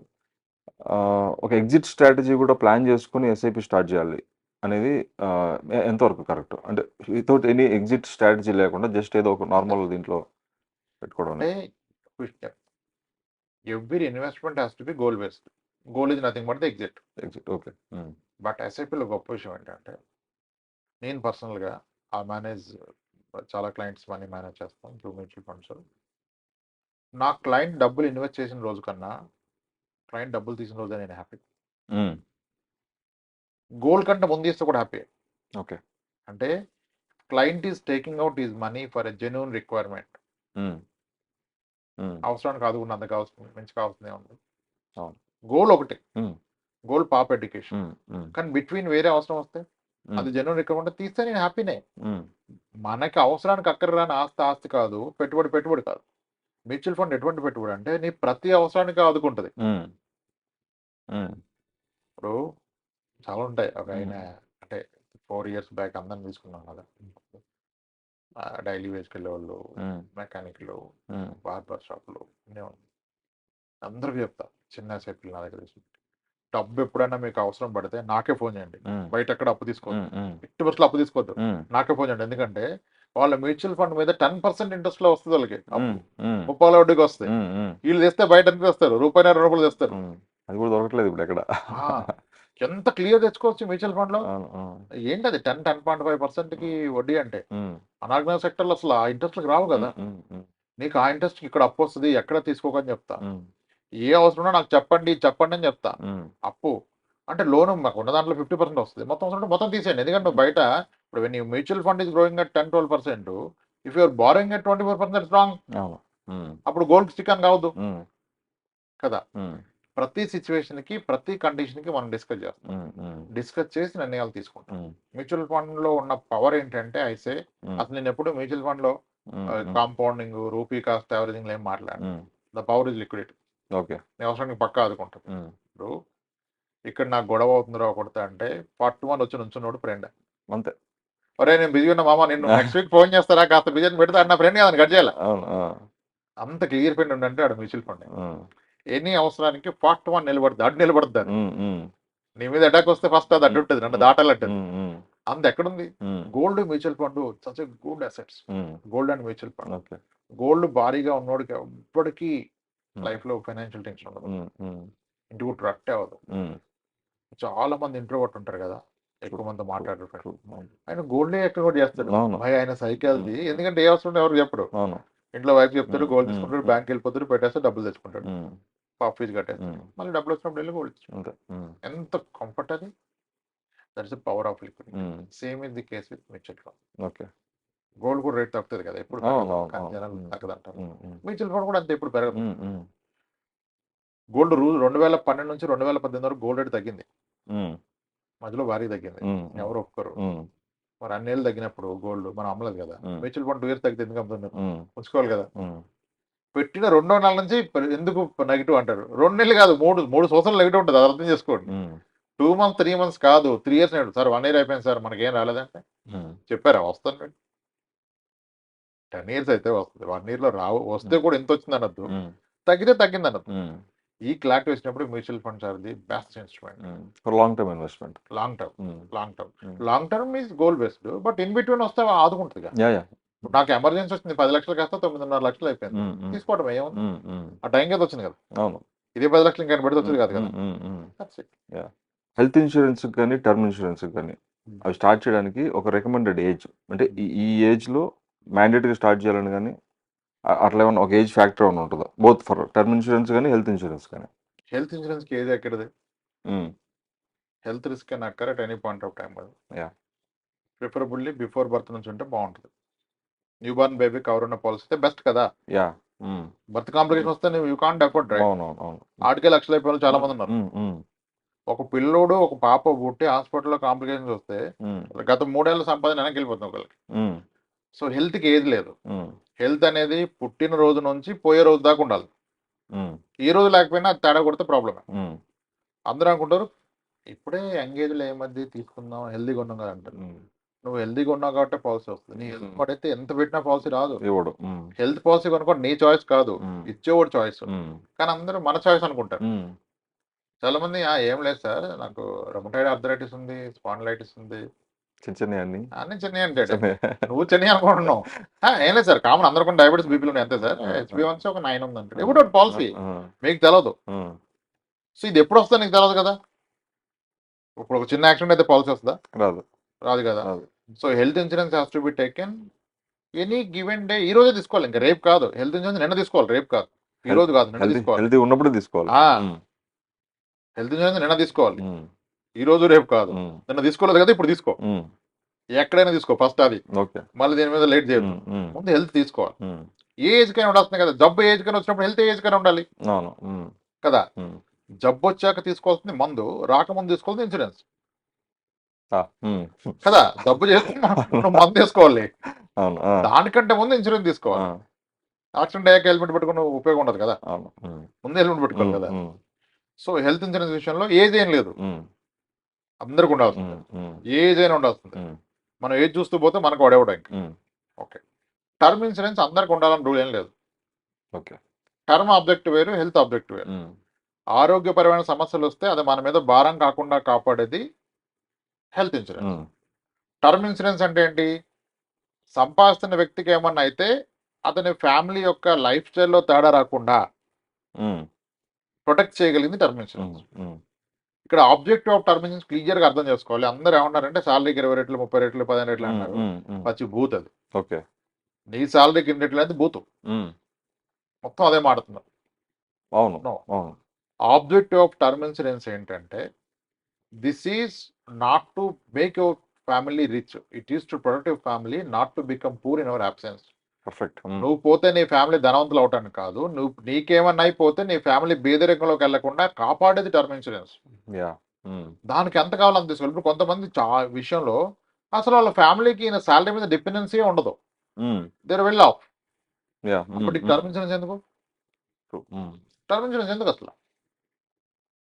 అంతే కదా, అవసరం లేదు. ఈ పాయింట్ మిస్ అయిపోతున్నారు. ఆయన చెప్పాడు కదా సార్ 15 టైమ్స్ సార్, నాకు 15 టైమ్స్ కావాలంటాడు. ఎందుకు 15 టైమ్స్? నీకున్న అసెట్స్ ఏంటి, నీకున్న ఇన్కమ్ సోర్స్ ఏంటి, అసలు నీ ఇన్కమ్ మీద ఎవరు డిపెండ్ అన్నాడు? సరిపోతాయి కదా, ఏం సరిపోదా? నీకు 3 కోట్లు ఎప్పుడు ఉంది, నీకు అక్కడ కౌలు వస్తుందంటావు, చేపల చెరువు మీద ఇది వస్తుందంటావు, మీ ఫాదర్ రైస్ మిల్ మీద డబ్బులు ఇస్తాడు, ఉన్నది సరిపోద్ది కదా. నువ్వేదో ఉద్యోగం పురుష లక్షణం అని ఉద్యోగం చేస్తున్నావు అంతే, నీకు టర్మ్ ఇన్సూరెన్స్ అవసరం లేదు కదా. నీకున్నది 2 పిల్లలు, నీకున్న ఆస్తి ఒక 7 కోట్లు 8 కోట్లు ఉంది, అంతా కలిపితే సరిపోద్ది పిల్లల చదువులకి రిలేషన్కి. ఇంకెందుకు మళ్ళీ డబ్బులు దండగా? మా వైఫ్కి కావాలంటాడు ఒక ఆయన. ఎందుకు సార్? పోతే డబ్బులు వస్తే ఎందుకు వస్తున్నారా, లేకపోతే వేసేద్దామని వస్తున్నారా? అట్లే కదా సార్, ఉంటే మంచిది కదా. ఎందుకు మంచిది? సీ నాట్ ఎర్నింగ్ ఇన్కమ్, ఎందుకు కావాలి? ఇన్కమ్ రీప్లేస్మెంట్ కదా టర్మ్ అనేది. ఆమెకు ఎందుకు పాలసీ? ఏమో సేఫ్టీ సార్ అంటాడు. అంటే ఎక్కడో ఆలోచన తేడా ఉంది. ఏమో సేఫ్టీ సార్ అంటాడు. ఇంకా అంటే ఈ యంగ్స్టర్స్ అయితే టర్మ్ తీసుకోమంటే సార్ మా నాన్నకి ఇస్తారా మా అమ్మకి ఇస్తారా, ఇంతే, వేరే మాట లేదు. మీ నాన్నకెందుకు అంటే పెద్ద వయసు కదా సార్, ఆయన పోతే డబ్బులు వస్తాయి కదా అంటాడు. మీరేం అనుకోవచ్చు సార్, ఇట్లా అన్నీ అడిగేస్తున్నారు. ఎవరు ఇచ్చినా నేను చేయను. టర్మ్ అనేది ఎప్పుడు ఇస్తారంటే మీ ఇన్కమ్, మీ హెల్త్, మీ ఏజ్ని బట్టి టర్మ్ ఇన్సూరెన్స్ ఇస్తారు. Term is an income replacement product. ఇప్పుడు 50 ఏళ్ళ వయసులో ఉన్న వ్యక్తి టర్మ్ ఇన్సూరెన్స్ కావాలంటే నువ్వు ఇంకో 10 ఏళ్ళు పని చేయగలవు. నీ సంవత్సర ఆదాయం 10 లక్షలు ఉంది కదా, 10 ఇయర్స్ కలిపి ఇదే ఆదాయాన్ని కౌంట్ చేస్తే ₹1,00,00,000 చేస్తావు. సో నీకు ఇచ్చే రిస్క్ కవర్ ₹1,00,00,000, అంతకంటే ఎక్కువ ₹1,00,00,000. కానీ ఆ ₹1,00,00,000 వచ్చే ప్రీమియం ఆ రోజు నీ వయసు రీత్యా, నీ ఆరోగ్యం రీత్యా పెరుగుతుంది. అండ్ కవరేజ్ టెన్యూర్ కూడా major thing in term insurance. ఎన్ని ఇయర్స్ తీసుకోవాలని. అందరూ ఎట్లాగైనా పోతే డబ్బులు వస్తాయని చెప్పి 80,000 70,000 దండగా 70-80 ఏళ్ళకి నువ్వు తీసుకున్న ₹1,00,00,000 విలువ ఉంటుందా? ఉండదు. ఇప్పుడు 30 ఇయర్స్ ఉన్నవాడు 85 దాకా తీసుకుంటే, 80 ఇయర్స్ దాకా తీసుకుంటే, వీడికి 80 అంటే ఇంకొక 50, అసలు ఒక 40 ఇయర్స్ అంతా ₹1,00,00,000 కానీ విలువ ఉంటుందా? ఉండదు. గట్టిగా మాడితే పాడ గట్టని పరికరం. మనం ఈరోజు ₹1,00,00,000 బిగ్ అనుకుంటున్నాం. So term has a meaning in case something goes wrong at the early years. ఇప్పుడు 24,000 కట్టి ₹1,00,00,000 పాలసీ 80 సంవత్సరాలకు తీసుకునే బదులు అదే 24,000 పడితే 1,50,000 పాలసీ 65 ఏళ్ళ దాకా 60 ఏళ్ళ దాకా వస్తాయి. ఓకే, టెన్యూర్ తగ్గించుకోవడం, కవరేజ్ పెంచుకోవాలి. ఓకే, ఇది ఈవెంట్ నాకేమన్నా అయితే నేను 60 ఏళ్ళ దాకా ఉంటే అన్ని సెట్ చేస్తా కదా. అవును. పిల్లలు వెళ్ళాపు దేర్ ఇండిపెండెంట్, నా రిటైర్మెంట్ కార్పస్ బిల్ అయిపోయింది, ఇంకా నాకెందుకు టర్మ్ ఇన్సూరెన్స్? టర్మ్ ని ఎక్కువ టెన్యూర్ తీసుకోవద్దు, టర్మ్ కమర్షియల్ గా చూడొద్దు. పోతే ప్రొటెక్షన్ వరకు తీసుకున్నాం, పోతే వీళ్ళని రిచ్ చేయడానికి తీసుకోవట్లే కదా. సో అందరి ఇంటెన్షన్ ఇదే ఎంత వస్తుంది, ఎట్లయినా రావాలంటే ఎక్కువ రోజులు తీసుకుంటే అప్పుడు వస్తుంది కదా. అప్పుడు వస్తుంది కానీ ఆ మనీకి వాల్యూ ఉండదు. ఇన్ఫ్లేషన్ ఫ్యాక్టర్ చేయడం. మళ్ళీ అందరూ కూడా ఏంటంటే అప్పుడు ఏం కాదు డబ్బులు వేస్ట్ అయిపోతాయి, ఏం కాదు డబ్బులు వేస్ట్ అయిపోతాయి. దానికే ఇన్సూరెన్స్ కూడా మంచి క్లవర్గా గేమ్ ఆడతారు, రిటర్న్ ఆఫ్ ప్రీమియం ఇస్తారు. అంటే ఏం కాదు డబ్బులు వస్తాయి, అది నచ్చుతుంది. కానీ ఆడు దానికి ఇస్తాడా? ఎవ్రీథింగ్ కమ్స్ ఎట్ కాస్ట్ కదా. నీకు రిటర్న్ ఆఫ్ ప్రీమియం అంటే రెగ్యులర్ కట్టే ప్రీమియం కన్నా ప్రీమియం ఎక్కువ తీసుకుంటాడు, అది కూడా రాంగ్. కానీ ఇప్పుడు అది పుష్ చేస్తున్నారు. ఇప్పుడు దాని మీద కూడా మనం డిబేట్ చేయకూడదు, ఏదో ఒకటి తీసుకుంటాడు కదా, లేకపోతే ఈయన మైండ్ సెట్ తీసుకోడు కదా, నేను డబ్బు కోసం చచ్చిపోతాడే మరి కదా. రిటర్న్ ఆఫ్ ప్రీమియం అని ఏదైనా సరే నేనేమంటే మీ నెట్వర్క్ని ముందు అసెస్మెంట్ చేసుకోండి. ఉన్నది సరిపోద్ది, నేను పోయినా అంటే టర్మ్ అక్కర్లా, టర్మ్ తీసుకోవద్దు. అది సరిపోదు, నేను అనుకున్న విధంగా నా పిల్లల లైఫ్ ఫ్యూచర్ నడవదు నేను లేకపోతే అంటే టర్మ్ తీసుకోండి. దానికి వాడిస్తాడు, వాడు చాలా ఉంటుంది ఎలిజిబిలిటీ. ఇప్పుడు హై జీతాలు ఉన్నాయి కదా, 15-20 కోట్లు కూడా ఉంటుంది. అవును, మంచి జీతం ఉన్నవాడికి. అంత అవసరమా? రేపు నువ్వు లేకపోతే ఎంత డబ్బు వస్తే దాన్ని తీసుకుని స్టేట్ బ్యాంక్ లో ఎఫ్డీ చేస్తే నీ ఫ్యామిలీ ఇంకా తిరిగి చూసుకొని బతుకుంటే అంత తీసుకొచ్చాలి. అంతేగాని రూల్స్ పెట్టదు. 10-15 వద్దు, 10-15 వద్దు. టర్మ్ ఇలా చూసి తీసుకోవాలి. టర్మ్ తీసుకోవాలి వద్దా కూడా డిసైడ్ చేసుకోవాలి ఫస్ట్. అందరూ టర్మ్ తీసుకోవాల్సిన అవసరం లేదు. అందరూ టర్మ్ తీసుకోవాల్సిన అవసరం లేదు. హెల్త్ అందరూ తీసుకోవాలి. టర్మ్ అనేది మన ఇన్కమ్ మీద డిపెండెన్స్ ఉంటేనే టర్మ్. ఎవరు లేరు ఉన్నా సరే సరిపోతే వాళ్ళు బ్రతకాలంటే టర్మ్ అక్కర్లా. చాలా మంది ఈ టర్మ్ ఇన్సూరెన్స్ కానీ ఈవెన్ లైఫ్ ఇన్సూరెన్సెస్ కానీ మీరు అన్నట్టు ఆ నెసెసిటీని బేస్ చేసుకుని ప్లాన్ చేసుకోవట్లేదు సార్. మోర్ ఇన్ వే వాళ్ళు maybe just because of insurance agents అని చెప్పొచ్చు, లేకపోతే వీళ్ళు ఇలా చెప్తే వాళ్ళు వింటారు కాబట్టి అలా చెప్తున్నచ్చేమో కానీ మోర్ ఇన్వెస్ట్మెంట్ పార్ట్ లాగానే ఆలోచించి పెడుతున్నారు. మీరు ఇప్పుడు ఇందాక అన్నట్టు టర్మ్ ఇన్సూరెన్స్ అందరికి అవసరం లేదు. అంటే ఈ రెండింటి సిమిలర్ పర్పస్ లాగా అనిపించిన life insurance, term insurance major difference ఏంటి? ఇన్సూరెన్స్ అంటే ప్రొటెక్షన్. అంటే పోతే డబ్బులు వస్తే ఇన్సూరెన్స్, అవును, పోకుండా డబ్బులు వస్తే ఇన్వెస్ట్మెంట్. ఓకే. మీరు కడుతున్న పాలసీలో మెచ్యూరిటీ ఉందంటే that is an mix of insurance and investment. పోతే డబ్బులు వస్తే, పోకపోయిన డబ్బులు వస్తాయి. అది mix of investment and insurance. ఆ రెండు మిక్స్ చేయడం కరెక్ట్ కాదని చెప్తాం. ఓకే, కానీ కొందరు కరెక్ట్. ఇప్పుడు ఎగ్జాంపుల్ చెప్తాం. ఇప్పుడు ఆటో డ్రైవర్ ఉన్నాడు, 10th ఫెయిల్. ఆయన ఆటో డ్రైవర్గా చేస్తున్నాడు. నెలకి 4,000 చంపేస్తాడు. ఆయనకి టర్మ్ ఇన్సూరెన్స్ ఎవరు? టర్మ్ ఇన్సూరెన్స్కి అకాడమిక్ క్వాలిఫికేషన్ ఉండాలి ఫస్ట్. చాలా కంపెనీలో +2 మస్ట్. ఓకే, ఇంటర్మీడియట్ చదువు ఉండాలి. పెద్ద టర్మ్ రాదు. అవునా? నీకు ఇన్కమ్ ప్రూఫ్ ఉండాలి. ఓకే, ఐటీఆర్ ఫైల్ చేస్తూ ఉండాలి, లేదా పే స్లిప్స్ ఉండాలి, లేకపోతే రాదు. మరి అంటే ఇప్పుడు ఆటో డ్రైవర్కి టైం రాదు, టర్మ్ ఇన్సూరెన్స్ రాదు కదా. అవును, రాదు. మరి టర్మ్ ఇన్సూరెన్స్ రాకుండా నేను నెలకు 30,000 చంపుతున్నా, కష్టపడి నాకు ఏ బ్యాడ్ హ్యాబిట్స్ లేవు అంటే మరి ఫ్యామిలీ ప్రొటెక్టెడా? కాదు కదా. అప్పుడు ఆయన ఎండోమెంట్ ప్లాన్ తీసుకోవాల్సిందే. ఓకే, ఇప్పుడు ఆయన ఒక 10 లక్షలు కవర్ తీసుకున్నాను అనుకోండి, ఎండోమెంట్ ప్లాన్. సంవత్సరానికి 50,000 కడుతున్నాను అనుకోండి. నెలకు 4,000 చంపేస్తున్నాడు, సంవత్సరానికి 50,000 కట్టచ్చు కదా. ప్రాక్టికల్ కదా. ఇప్పుడు పొరపాటు రేపు ఆయనకి ఏమన్నా అయితే, ఆటో డ్రైవర్ కాబట్టి అసలు ఎవరైనా సరే యాక్సిడెంట్ డ్రైవర్ పెట్టుకుంటారు. యాక్సిడెంట్ వల్ల రిస్క్ అయితే 10 లక్షల పాలసీకి 20 లక్షలు వస్తుంది. ఇప్పుడు ఆ కేసులోనే పొరపాటున ఏమైనా జరిగి 20 లక్షలు వస్తే ఆయన ఆప్షన్స్లో ఆయన ఫ్యామిలీ ఈయన ఉంటే నెలకు 4,000 చంపేశాడు కదా. ఇప్పుడు వాళ్ళ వైఫ్ ఏం చేయాలి టెక్నికల్గా? ఈ వచ్చిన 20 లక్షల్లో ఒక 10 లక్షలు బ్యాంక్ అప్లై చేసుకొని, అంటే ఏమీ తెలకపోతుంది, మ్యూచువల్ ఫండ్ చెప్పొచ్చు కంటే అందరికి చెప్పలేం కదా. రిమైనింగ్ 10 లక్షలు పెట్టి 2 ఆటోలు కొన్నారు అనుకోండి. 2 ఆటోలు రెంట్కి ఇస్తే రోజుకి 600 వస్తుంది కదా. అంటే నెలకు 18,000-20,000 వస్తుంది. ఈ బ్యాంక్ అప్లై చేస్తే అదొక 5,000-10,000 ఏదో ఒకటి చేసుకోవాలి కదా. అంటే ఇప్పుడు ఆ టర్మ్ ఇన్సూరెన్స్ రాయడానికి లైఫ్ ఇన్సూరెన్స్ ఇస్ గుడ్. కానీ టర్మ్ ఇన్సూరెన్స్ ఎలిజిబిలిటీ ఉన్న అతను ఈ ఎండోమెంట్ ప్లాన్ తీసుకోవడం తప్పు. ఓకే, నీకు ఇక్కడ మంచిగా 16,000 కడితే కోటి, 22,000 కడితే 2 కోట్లు, 30,000 కడితే 3 కోట్లు వచ్చినప్పుడు ఇద్దరు ఇస్తే అక్కడ ఎందుకు పనికిరాని దానికి లక్షలు కడేస్తాను. నీకు endowment plan at the maturity if you convert in to returns percentage 6%, 5%, 4.2% వచ్చే ప్లాన్స్ కూడా ఉన్నాయి. What is 5, 4, 6? Much below inflation. అవును, ద్రవ్యోల్బణం కన్నా తక్కువ వస్తుంది. మనం అట్లా చూడం ఎండోమెంట్ ప్లాన్ ని. 20 years అయితే డబ్బులు వస్తూ ఉంటాం. ఆ డబ్బుల్లో ఏమొస్తుంది? ఇప్పుడు నువ్వు ఏదైతే ఇల్లు వస్తుంది అనుకుంటావు 20 years తర్వాత, అప్పుడు ఇంట్లో బాత్రూమ్ వస్తుంది. దానికి నువ్వు డబ్బులు ఎందుకు తినకుండా పెడతావు? సింపుల్ కదా. సో రాంగ్ అంటే ప్రొడక్ట్ ఈజ్ నాట్ రాంగ్. ఎవరికి right? That's big question. Endowment plan wrong, cheating కాదు. Endowment plan is right for ఎవరికి రైట్. టర్మ్ ఇన్సూరెన్స్ రాని వ్యక్తికి ఎండోమెంట్ ప్లాన్, టర్మ్ ఇన్సూరెన్స్ వచ్చి ఎలిజిబిలిటీ ఉన్న వ్యక్తికి endowment plan wrong. That's it. Wrong అని చెప్పడానికి అయితే లేదు, అది రైట్. పీపుల్ మైండ్ సెట్ అంటే మోస్ట్లీ మిడిల్ క్లాస్ సెక్టర్లోనే వాళ్ళ వాళ్ళ యొక్క మైండ్ సెట్కి తగ్గట్టు ఈ ప్లాన్స్ అన్నీ కూడా ఈవెన్ ఏజెంట్స్ చెప్పడం కానీ ఇవన్నీ కూడా టర్మ్ ఇన్సూరెన్స్లు, ఈ ఎస్ఐపిలు, మ్యూచువల్ ఫండ్స్ ఇవన్నీ పక్కన పెడితే సార్, లైఫ్ ఇన్సూరెన్స్ సంబంధించి అంటే ఏజెంట్స్ వాళ్ళకి చెప్పే పద్ధతి కూడా వాళ్ళకి తగ్గట్టే మార్చి చెప్తారు జనరల్గా. అంటే నేను కొన్ని విన్నవాడు అంటే ఇవన్నీ కూడా ఒక పాలిష్డ్ స్కామ్స్ లాగా ఉండే అవకాశం లేదా? అంటే ఇప్పుడు జరుగుతున్న అన్నీ కూడా. నేను మ్యూచువల్ ఫండ్ చేస్తానే నా ఒక ఫ్రెండ్ ఉన్నాడు, క్లోజ్ ఫ్రెండ్ ఇండస్ట్రీ, ఆయన నన్ను పిచ్చోడు అంటాడు. Okay, just because of mutual funds. పావులు ₹10 కమిషన్ కమ్ముతుంది ఎవడు గుర్తు, నువ్వు అనుకుంటున్నావు కస్టమర్స్ ఏదా అని. ఎప్పుడు గుర్తుపెట్టు, డబ్బు వస్తే నేను డబ్బులు పెట్టా, డబ్బులు వచ్చింది అంటాడు. ఎప్పుడు నీ క్రెడిట్ ఇవ్వడు, మంచిగా నువ్వు ప్లాన్ కమిషన్లు ఎక్కువ వస్తుంది, ఇన్సూరెన్స్ అమ్ము, నిన్ను నమ్ముతారు కదా, నువ్వు ఎందుకు అమ్ము అంటాడు.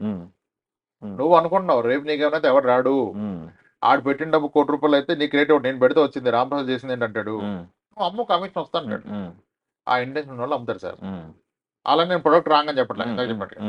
ఎవరికి రైట్ వాళ్ళకి ఇవ్వండి, కానీ అందరికీ అది మీరు అమ్మొద్దు. కానీ ఈ ఎంటైర్ ప్రాసెస్లో తప్ప ఎవడదంటే కొన్నోడదే. ఓకే. పాలిష్డ్ స్కామా అంటే అన్ని స్కామ్ గానే ఉంది ఈరోజు హ్మ్. హ్మ్. కదా. హ్మ్. నువ్వు చదువుకున్నోడివి, నీకు బుర్ర పని చేయాలి కదా, హ్మ్. నువ్వు హ్మ్. డిసైడ్ చేసుకోలేదు. హ్మ్. అమ్మే వ్యక్తి నీకంటే చదువుకున్నోడు కాదు, ఆయన ఫ్యామిలీ అవసరాల నిమిత్తం మోస్ట్లీ సన్నగా జాబ్ పోయిన వాళ్ళు ఇన్సూరెన్స్ ఏజెంట్లు అవుతారు సార్. ఓకే. హ్మ్. నేను కూడా అట్లా అయ్యే వచ్చిన, ఆ! నేను కూడా అలా అయ్యి అది ప్రోడక్ట్ కంటే బెటర్ ఉంది, అది రైట్ కాదని ఇటు వచ్చా. హ్మ్. చేయలేదని చెప్పట్లా. హ్మ్. హ్మ్. అంటే ఆ రోజు పాలిష్డ్ స్కామ్ చేశానా? హ్మ్. హ్మ్. చేశానే తెలవదు. హ్మ్. హ్మ్. నేను తెలిసాక మారా కదా అదే. అదే. అది. హ్మ్. కాబట్టి వాళ్ళని తప్పట్టద్దు. హ్మ్. ఇప్పుడు ఒక ఇన్సూరెన్స్ ఏజెంట్ వాళ్ళ మెంటార్స్ ఉంటారు, హ్మ్. వాళ్ళు చెప్పింది నిజం అనుకుంటారు కదా. It's not about agents. ఆ, అంటే ఆ ప్రాసెసే అట్లా ఉండే అవకాశం ఉందంటున్నా నేను. ఇక అంటే ఇట్స్ ఆల్ మన హ్మ్. హ్మ్. ఇంటలెక్చువాలిటీని హ్మ్. బట్టి ఉంటుంది. హ్మ్. మరి మనం ఇది మా ఇండివిజువల్ అయితే అంటాం, మరి హ్మ్. ప్లాట్ఫామ్స్ అమ్మేస్తున్నాయి, అదే. అదే. హ్మ్. బిగ్గర్ ప్లాట్ఫామ్స్ హ్మ్. అమ్మేస్తున్నాయి హ్మ్. కదా. హ్మ్. ఇదంతా ఏ వ్యక్తికి ఆ వ్యక్తి డిసైడ్ చేసుకోవాలి సార్. ఓకే. మోసపోవడం తప్పు, హ్మ్. మోసపోవడమే తప్పు. మోసపోవడమే తప్పు. ఆ, ఆ! మోసం చేయడం తప్పు కదని చెప్పట్లేదు, ఆ! కానీ మోసపోవడం అయితే తప్పు. మోసపోవడం. హ్మ్. హ్మ్. మోసం చేయడం తప్పు అవ్వకపోదులేదు. హ్మ్. హ్మ్. ఆయన అవసరాల కోసం మరి బ్రతకాలంటే హ్మ్. తప్పదు కదా. హ్మ్. హ్మ్. యాహ్! కదా. హ్మ్. సో కాబట్టి ఇన్సూరెన్స్ విషయంలో చాలా కేర్ఫుల్ ఉండాలి, రైట్ నాలెడ్జ్ ఉండాలి, హ్మ్. పెంచుకోవాలి దాన్ని హ్మ్. హ్మ్. డెఫినెట్ గా. హ్మ్. లేకపోతే మోసపోతూనే ఉంటాం. హ్మ్. ఇప్పుడు ఇన్వెస్ట్‌మెంట్‌కి సంబంధించి గూడా మోస్ట్ ఆఫ్ ద పీపుల్ చేస్తున్న మిస్టేక్స్ ఏంటంటే, ఒక ఒక ఎక్స్‌పర్ట్ ఒపీనియన్ అడగకుండా ఉమ్, మనం అందరం ఈవెన్ మేబీ నేను నేను గూడా అదే పని చేస్తున్నాం. ఏదన్నా ఒక ఇన్వెస్ట్‌మెంటో లేకపోతే ఏదైనా ఫైనాన్స్ సంబంధించి వచ్చినప్పుడు, సపోజ్ ఏదైనా కొనాలి సార్. నా దగ్గర డబ్బులున్నాయి. ఒక ఇన్వెస్ట్ చేయాలి. నేను అడిగి ఫస్ట్ నా ఆప్షన్ ఏంటంటే క్లోజెస్ట్ ఫ్రెండ్స్‌నో, నా రిలేటివ్స్‌నో, కజిన్స్‌నో లేదంటే ఎవరన్నా బ్రోకర్స్‌నో ఉమ్. వాళ్ళ దగ్గరికెళ్ళి వాళ్ళ దగ్గర అడ్వైస్ తీసుకుంటాం తప్ప, ఒక సర్టిఫైడ్ ప్రొఫెషనల్ దగ్గరికెళ్ళి చాలా తక్కువ మంది అడుగుతారు. సో, దీనివల్ల జరిగే డ్యామేజెస్ ఏంటి? నిన్న మధ్యాహ్నం ఒక డాక్టర్తో మాడుతున్నా, హ్మ్. ఆయన వచ్చారు, ఏదైనా ఆర్థోపెడిక్ డాక్టర్. అసెట్స్ రాస్తున్నప్పుడు ఇన్వెస్ట్మెంట్ అంటే స్టాక్స్ లో ఉన్నాయి సార్, మ్యూచువల్ ఫండ్స్ లేవని. హ్మ్. ఎందుకు సార్ మీకు స్టాక్స్ అంత ఈజీ అనిపించిందా మ్యూచువల్ ఫండ్స్ కన్నా అంటే, హ్మ్. లేదు సార్ మా ఫ్రెండ్ చెప్పారు పెట్టాను. హ్మ్. మీ ఫ్రెండ్ ఏం చేస్తాను డాక్టర్ అండి. హ్మ్. యాహ్! హ్మ్. ఆయన ఎలా చెప్తారంటే, లేదు సార్ వాళ్ళు చేస్తారు, ఒక ఐడియా ఉందా. హ్మ్. ఒక విషయం చెప్పండి సార్, అసలు మీ అండర్స్టాండింగ్ లో స్టాక్స్ ఏంటి మ్యూచువల్ ఫండ్స్ ఏంటి అన్న. స్టాక్స్ అంటే మనం కొనుక్కుంటాం, హ్మ్. మ్యూచువల్ ఫండ్ అంటే వేరే వాళ్ళు కొంటారు మన కోసం. ఓకే. అంతే. ఆ! ఓకే, అంటే ఆ కొనేవాడు తెలివైనోడా, ఇక్కడ మీ ఫ్రెండ్ తెలివైనోడా, హ్మ్. వాళ్ళే కావచ్చు కదా అన్నాడు. హ్మ్. అక్కడ కొనేవాడు తెలివైనోడు కావచ్చు కదా, ఒక ఇన్స్టిట్యూట్ కదా. హ్మ్. హ్మ్. కదా. హ్మ్. మరి అప్పుడు మీరు అక్కడే ఇస్తే బెటర్ గా మేనేజ్ అవుతుంది కదా, ఈయన దగ్గర ఎందుకు పెడుతున్నారు. హ్మ్. లేదు సార్ వీళ్ళకి తెలుసు అంటారు. హ్మ్. ఇప్పుడు అంత తెలిస్తే ఈయన ఈ ప్రాక్టీస్ లో 3 లక్షలు 2 లక్షలు ప్రాక్టీస్ కోసం ఎందుకు ఇక్కడ చేస్తాడు. అంత తెలిస్తే ఫండ్ హౌస్ తీసుకుంటుంది ఫండ్ మేనేజర్ కింద, అవును. మేము అంతకంటే ఎక్కువ హ్మ్. వస్తుంది హ్మ్. హ్మ్. కదా. హ్మ్. ఇప్పుడు జబ్బు వస్తే డాక్టర్ దగ్గర మెడిసిన్ రాపించుకోవాలి, సినిమాలో డాక్టర్ లాగా యాక్ట్ చేసిన రాపించుకోవచ్చా. అవును. రాయకూడదు. అంటే జబ్బు వస్తే మెడిసిన్ డాక్టర్ దగ్గర రాపించుకోవాలి, నువ్వు ఎందుకు స్టాక్స్ నీ ఫ్రెండ్ దగ్గర తీసుకున్నావు. హ్మ్. హ్మ్. ఇప్పుడు మ్యూచువల్ ఫండ్ అంటే నేను డిస్ట్రిబ్యూటర్ కూడా చెప్పట్లా మధ్యలో, ఒక మ్యూచువల్ ఫండ్ కొంటే వాళ్ళు ఎక్స్పర్ట్, వాళ్ళ పని అది కాబట్టి వాళ్ళు రైట్ స్టాక్స్ కొంటారు, వాటిని చర్న్ చేస్తారు, మారుస్తారు. హ్మ్. హ్మ్. Taking advice, getting in to right product is more important. హ్మ్. హ్మ్. కానీ మనం అడ్వైజ్ రాంగ్ పీపుల్ దగ్గర తీసుకున్నాం, వాళ్ళు ఎక్స్పర్ట్ ఎలా అవుతారు, వాళ్ళకి ఎలా ఎలిజిబిలిటీ అని హ్మ్. చూసుకోవాలి కదా. హ్మ్. హ్మ్. కదా. యాహ్! యాహ్! ఇప్పుడు ఇన్సూరెన్స్ అమ్మే వ్యక్తి దగ్గర పోతే ఆయన ఇన్సూరెన్స్ అమ్ముతాడు, హ్మ్. ఫస్ట్ అసలు నీకు ఆ ఇన్సూరెన్స్ కావాలి లేదు నువ్వు డిసైడ్ చేసుకోవాలి కదా. హ్మ్. హ్మ్. ఆయన దగ్గర ఉంది అదే కదా. హ్మ్. నేను షాప్కి వెళ్తే షాప్లో ఉంది ఇస్తాడు, నేను వెళ్ళిన షాప్ తప్పైతే అమ్మినోడు తప్ప నా తప్ప. హ్మ్. అట్లీస్ట్ నువ్వు షాప్ ఏది వెళ్తున్నావు చూజ్ చేసుకోవాలి హ్మ్. హ్మ్. కదా. యాహ్! దాంట్లో ఫైనాన్షియల్ ప్రొడక్ట్స్ లో గ్యారంటీ రాంగ్ షాప్ ఏదంటే bank. Hmm. Okay. Bank hmm. Bank people are not bad, hmm. Bank system itself is bad. అంటే ఇన్సూరెన్స్ ప్రొడక్ట్స్ అమ్మే దగ్గర ఓకే. అటు ఎంప్లాయ్ ఎలా బ్యాడ్ అవుతాడు పాపం. ఆయన అవును. టెన్షన్, ఆయన ప్రెజర్, ఆయన కేర్ అవును. ఫీల్ అవును. అవడానికి, ఆయన ఆయనకున్న స్ట్రెస్ కి ఆయన అమ్ముతాడు. హ్మ్. తనకు చాయిస్ లేదు. లేదు, హ్మ్. ఆయన తెలిసిన 2 ప్రొడక్ట్స్, అంతే. దాంట్లో ఇది బెస్ట్ అని చెప్పారు, ఈయన వెరీ హానెస్ట్ గా బెస్ట్ ఏదో అదే అమ్ముతున్నాడు. హ్మ్. కానీ నువ్వు వాడికి వెళ్ళి ఆయన నమ్మి కొనుక్కోవడం తప్పు కదా. హ్మ్. హ్మ్.